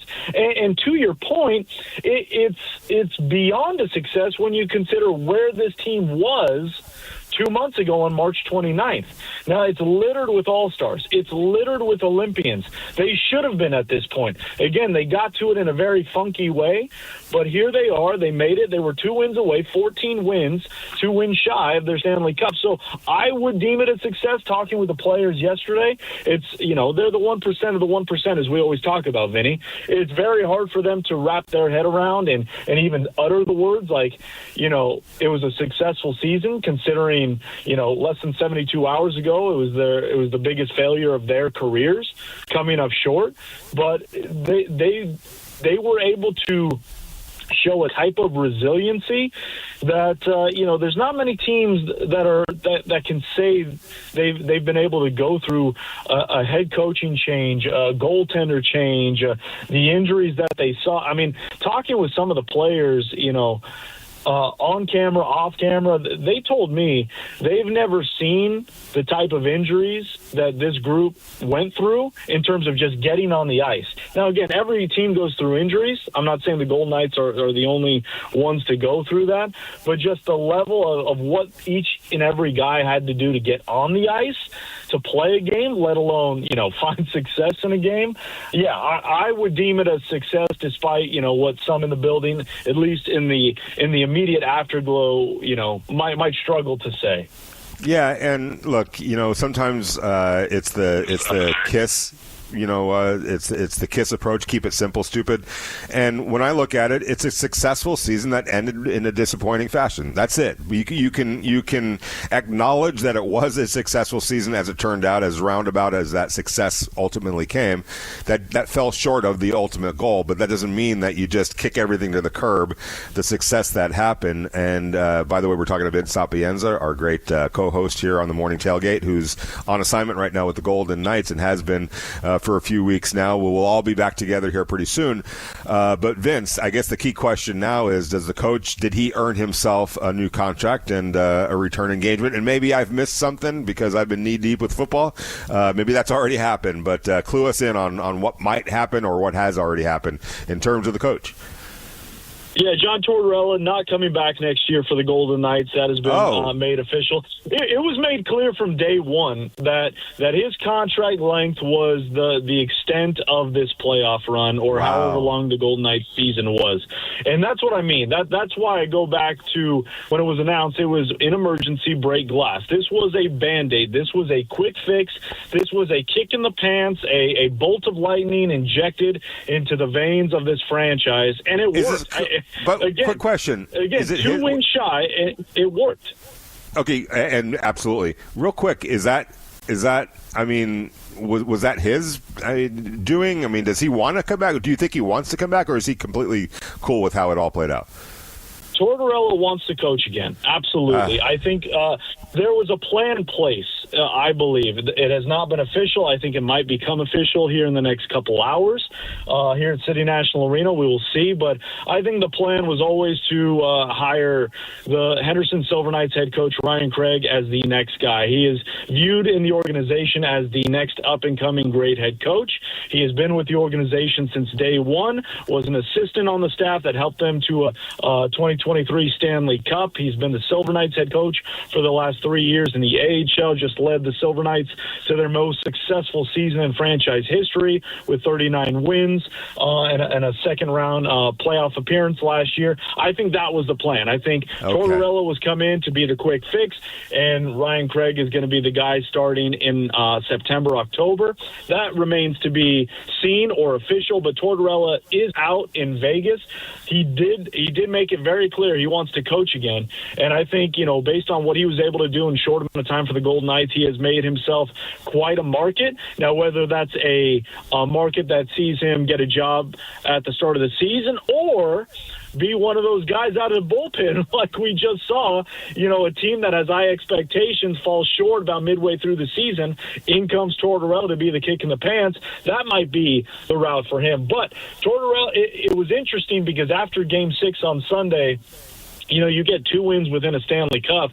It begs the question, did this guy earn himself an extension? I think the obvious answer is yeah. He definitely earned it, but I think there was always a plan in place. The Golden Knights stuck to their plan because Tortorella even said, he kind of hinted and goes, I'm anxious to see what this group does for a full season, now that they realize what they can accomplish, because that was the biggest thing with this team. It was never talent. It was never were they good enough. It was as mental as it gets. He said it many times, Vinny, and I think this is going to be something that the Raiders can take with them moving forward. A reminder of how good they are. That's what Tortorella was brought in to do. Remind this team of how good they are. He did that, and the Raiders. And when we talk about success and championships and all that, when the Raiders get to a point that they have all the talent, they have what they need to contend, it becomes a daily mental reminder of, hey, we are good enough. We can do this. And so, the Golden Knights, where they are now compared to where the Raiders are, not in the same, mental scape or phase in their approach, but, it is an interesting psychology of these athletes and these teams, depending on where you are on the totem pole, right? Like, again, the Golden Knights were a Stanley Cup contending team in the preseason. They fell short during the season. They had to be reminded, quite literally, how good they were. And confidence is such a fleeting thing, but it is so powerful when you have it. Well, I will say this. Whoever the coach is, Lord Stanley help him if they get off to a slow start. You know what I'm saying? Like it kind of opens up a little bit of can of worms and puts a lot of pressure on everybody because the minute they deviate, or if they deviate, and hopefully that isn't the case, but if they do, I mean, everyone's going to be saying, why didn't you just bring John Tortorella back? So it's kind of like the Sam Darnold thing up in Minnesota. You move on for the heir apparent, and the heir apparent, struggles and it doesn't work, and all of a sudden you're wondering, why didn't we just re-sign Sam Darnold, who went on to win a Super Bowl, by the way. So it'll be interesting to see how that all plays out. Vince, thanks a lot for taking some time. We'll be back at it together on Friday. Look forward to that. Enjoy the rest of your time with the Golden Knights, and great work as usual and as always. Thanks, Vinny. Talk Friday. All right. Take care, brother. That was our great co-host, Vince Sapienza, who's wearing many different hats, or he's bringing different skates and different gear to the rink every day. And as we all sometimes do this time of year, we're coming in on one more half hour to the show, Morning Tailgate. We want your thoughts. Brandon Sorsby. It's not a question of should he get another chance. I think he should get another chance. If you were in charge, would you be willing to give him him that second chance at the NFL level, knowing what his past history looks like. It's the Morning Tailgate Show, 702-365-9200.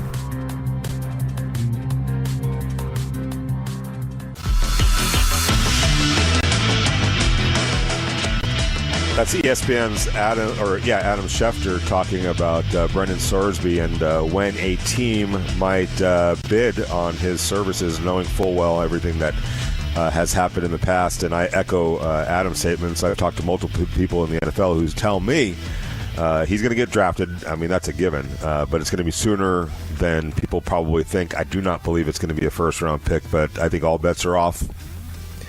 Pun not intended, in that second round and beyond. I really believe that. The talent is just too good and too intriguing. There are some holes in the game, and we'll get into that in just a little bit. Welcoming in my good friend Adam Hill from the Las Vegas Review-Journal, who had a great column on Sunday.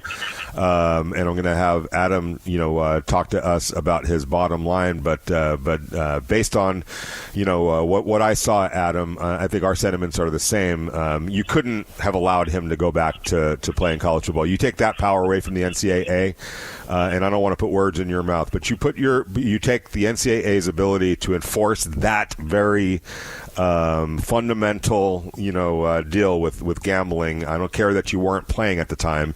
You were an active member of that football team, and to bet on your football team, that's a no-go for me. So getting your thoughts on that, is that where you were headed with that in terms of you can't let him go back and play, and it would have been something that you almost couldn't come back from if you're the NCAA in college football? Yeah, without a doubt. I mean, look, I've been a long-time critic of the NCAA. I've gone after them in a lot of different cases. I despise them in a lot of ways. Same. But if Brandon Sorsby plays college football this year, and he's not now. I mean, my column was Sunday, and a lot has changed. Yep. If Brandon Sorsby is allowed to play college football, the NCAA is done. Like, there's no more NCAA. There's no more enforcement. You just do whatever you want to do, have a local judge decide that they can't follow any rule, that they can't implement any rule, and just let guys play. And that's why this was such a big deal. And, I think, for our perspective as people who cover the Raiders and on your station, and people who are listening about the Raiders, you're looking at him as an NFL prospect and how he fits in and all those things, and that's true. But the other aspect of the story is just what happens with the NCAA and their rules. Can they make a rule? And in this case, if he plays football, they no longer can make and enforce rules. They are done. But, let's also look at this. He did still win. Now, the Big 12 sued, and we'll see how that case would have played out, although we won't because he's gone. Right. But, this had all kinds of implications if he actually played. But let's not forget, he did still win the suit. He was still eligible technically. The Big 12 was going to try to stop it. The other coaches were going to try to stop it because of what we're saying. If he can play, there's no rules anymore. This was an inflection point for the entire NCAA, and I think a lot of people are breathing a little bit easier that he's gone, but it's not over yet. Right, I agree with you, and it would have been the worst possible precedent to ever set because, as Adam just said, and we're talking to Adam Hill, the great writer from the Las Vegas Review-Journal, they wouldn't have been able to enforce anything if you can't enforce that particular rule right there. It would have been craziness. Thankfully, whether it was somebody talking to him or cooler heads prevailing or more common sense coming into play, he's backed off of that, and we'll see kind of where that all heads. But for now, anyway, it's no college football. It's on to the NFL, and this is where nuance comes into play, Adam, because while I feel like they're under no circumstances in any planet, in any atmosphere, should he ever be allowed to play college football, I completely feel the opposite in terms of the NFL. I am a firm believer, and I know you enough to know that I think you believe in second chances as well. And so I do believe that he should be able to be free to pursue his professional careers. Now it's going to be up to 32 different teams on whether or not they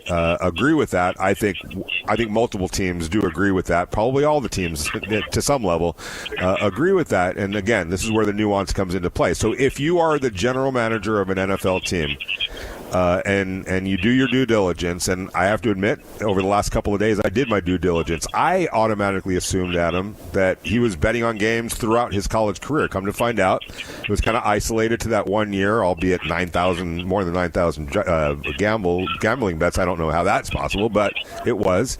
Does it change if you're an NFL team? Does the timeline of all this help support a case for you to say, hey, look, there's a body of evidence and a timeline in which there's no evidence of him betting. It was all kind of isolated to his redshirt year at Indiana. From my perspective, I feel like whatever he was dealing with at that point, he's successfully has been able to overcome. I'd feel comfortable at some level on bringing him onto my team. Yeah, it's complicated, and to some degree, you're right. A lot of it was isolated, but I think there was a lot that stretched out. I mean, he had a pretty isolated, core of bets, but he was betting over an extended period of time too. It's just that it was slowed down a little bit in a lot of cases. Like, he had a problem. There's no question about it. Yep. It's an addiction. Like, I know people that have had it. I know people that have gone through it. There's no question about it. But should it impact your draft status? Potentially. I mean, look, it's one thing. Oh, it will. It's a mental health issue. Okay, we get that. That's understandable, and we applaud him getting help and everything else. But I think it's also fair for an NFL team to look at it and say, yeah, but will this happen again? Will we have to deal with this? Is this something we have to go through? How, quote unquote, I don't like this term, but fixed are you? There's a lot of questions that will come into this. So that's in addition to just the logistical aspects of the draft, which you just played that clip from Adam Schefter talking about it. Like, yeah, if you could he be an end of the first round talent? Yes, I think that's possible. That doesn't mean he can go for a first round pick, because even if you think you're picking at the end of the first round next year, there's no guarantee. You don't want to put in a claim of a first round pick in the supplemental draft and then end up with a top 5 pick next year and say, oh, we probably wouldn't have done that in retrospect. So it's not just what level of the draft he falls in terms of his talent. It's what level of the draft are you willing to give up a pick?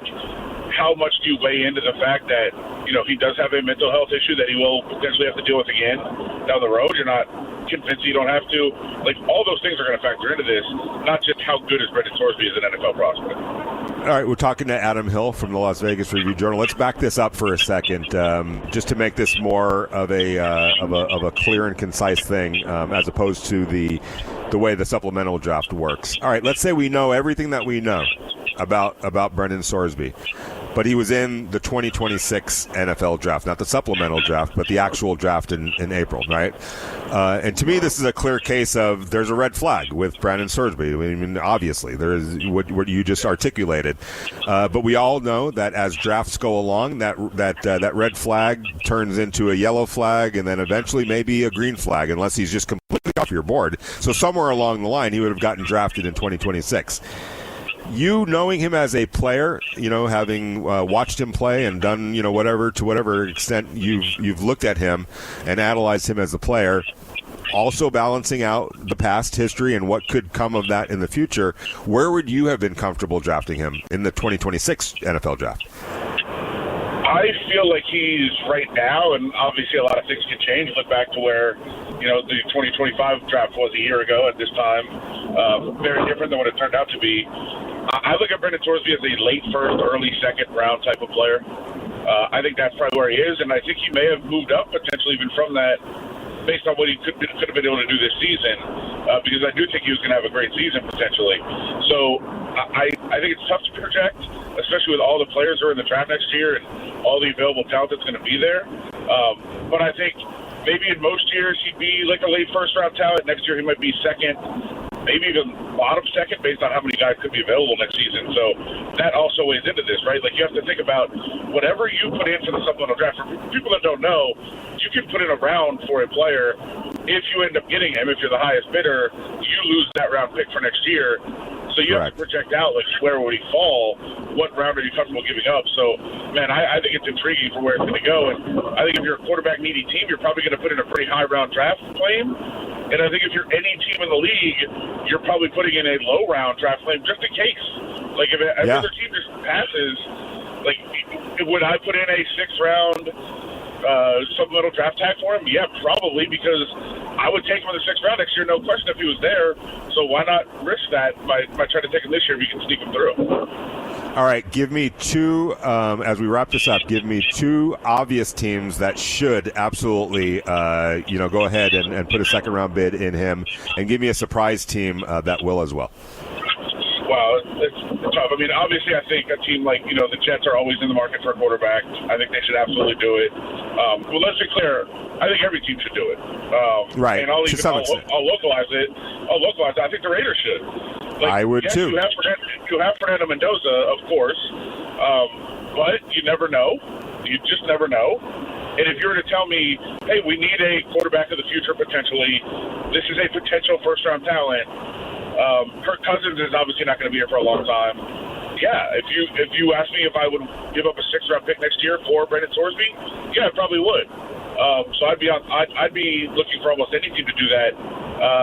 Besides the Jets, I mean, maybe I know the Cardinals have back. They've been kind of liking what he's doing in the offseason, but any team that needs a quarterback, I'd certainly be looking at to potentially put in a claim for him, for a guy that you can have down the road. My surprise team would be the Minnesota Vikings, and if I'm the Vikings, I'm going to toss a 2nd-round pick his way and bring him in. I'm not going to expect anything in this season. He's missed the entire offseason, and just gear this up for next year and beyond. That would be my surprise team. Do you have a surprise team in that 2nd round? The 2nd round is tough. I mean, I was thinking, my thought are a team like, if I'm a team like the Bills, who, yes, you have Josh Allen, but you haven't developed like a potential quote-unquote next guy or even like a high-end backup. Like, that's a guy that you could try to sneak through if you potentially could get him. Even the Chiefs, like, we know what's going on with Patrick Mahomes' knee.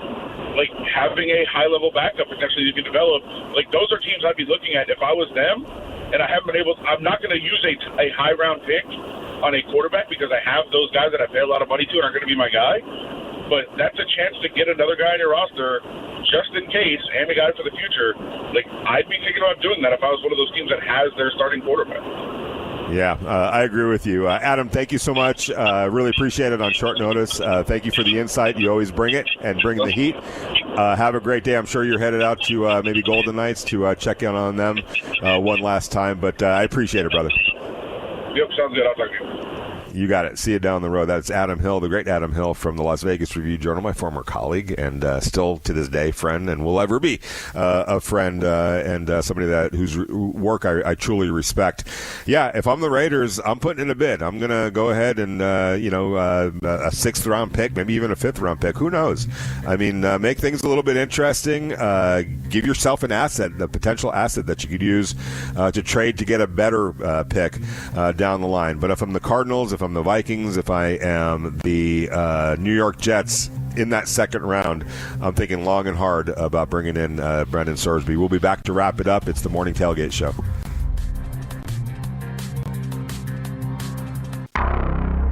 This is the Morning Tailgate. Oh, Paisan. Oh! Back up. I'll talk to him about it. I've been telling you for months now this guy's no good. I want to sit down.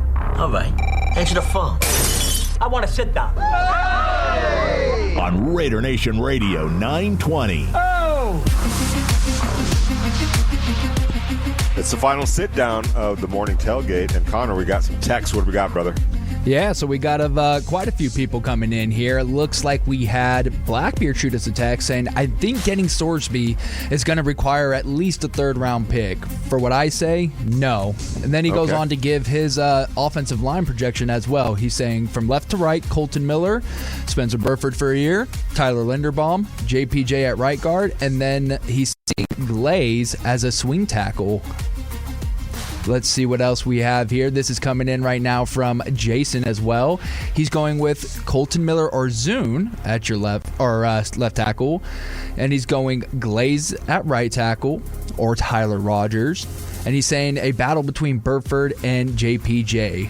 He doesn't believe JPJ will be available of those. So we're starting to see a lot of the same names come in. Burford's starting to cycle in a little bit. As far as Brandon Sorsby goes, here's another one coming in right now. This was from Jason. He said, dude bet 9,000 unders, age and under an alias. I wouldn't do it.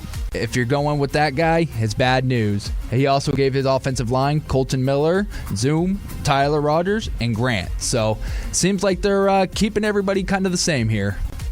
Yeah, and I will say that as bad as it's rule number one, bet on games in your sport as a college athlete, as a professional athlete, and especially teams that you're playing on. I don't care that he wasn't playing for them or participating.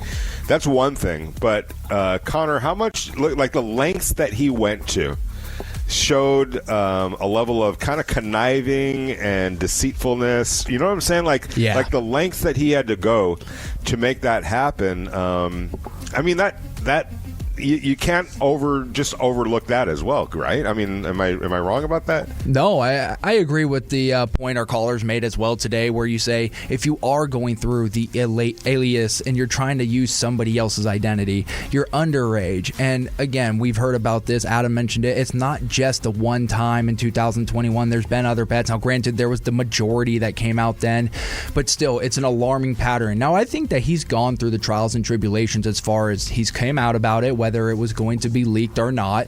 He's seeked help, which I think is the first step. If you're ever going through any type of addiction, you want to seek help. And, I think now he has to go, like we've mentioned, through the trials and retribution page. What do you do when you get your shot in the NFL? Is it going to be a year of just full-on studying the playbook, community service, things like that to build your image back up? Or is it a guy who maybe gets tossed into the fire sooner than they expected? Because at the end of the day, this is somebody who can play ball. I mean, we saw the NIL deal that Texas Tech gave him to come over from Cincinnati. We saw the numbers he put up at Cincinnati. I mean, just from a pure football standpoint, the guy can play ball. He can play quarterback. But like you said, there's going to be a lot of character issues that need to be ironed out. Yeah, and that therein lies the, like I said, there's players. Look, Javon McCoy started with a red flag, and as the draft, progressed and unfolded, that red flag, the brightness of that red flag started to dim and dim and dim to a point where, all right, now teams have taken the red flag and said, okay, in this round we would be taking that chance with a player that has a knee issue. It turns out for him it was the fourth round. I would suspect that there's a major red flag with Brandon Sorsby, that as teams look at it and analyze it, say no in the first round, there will be teams that say no in the second round, there will be teams that say no in the third round, but at some point along the line, all 32 teams have to make that decision on, all right, at what point would we be comfortable, what round of draft pick would we be comfortable in taking this chance? And it is a chance. Anytime you draft a player, Connor, it's taking a chance. Where would you, at the end of the day, where would you be comfortable with, and what round would you be comfortable with making a bid? I think depending on the quarterback needing of a team, if you are a team like we heard Adam say the Buffalo Bills, if that's somewhere you want to go, or a team like the Dallas Cowboys or Baltimore Ravens, where they have a quarterback in place but not necessarily the next up that's been assigned yet, I think that's a team that you can maybe throw a third round out there. You don't want to waste too many resources.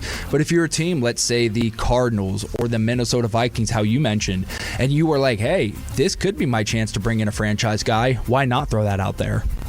A second round or a third round?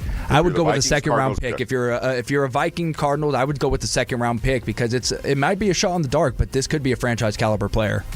Yeah, I completely agree. I want to say thank you to all of our callers, all of our texters, Adam Hill, Vince Sapienza, Connor. Thank you for all the great work that you did, keeping us on time and that train rolling down the tracks. I truly appreciate it. We are off on the morning tailgate tomorrow, but we will be back together, Vince and I, on Friday. Look forward to hearing from you guys. Enjoy your day off. Enjoy the World Cup if that's what you're watching, and then we'll check you out on Friday.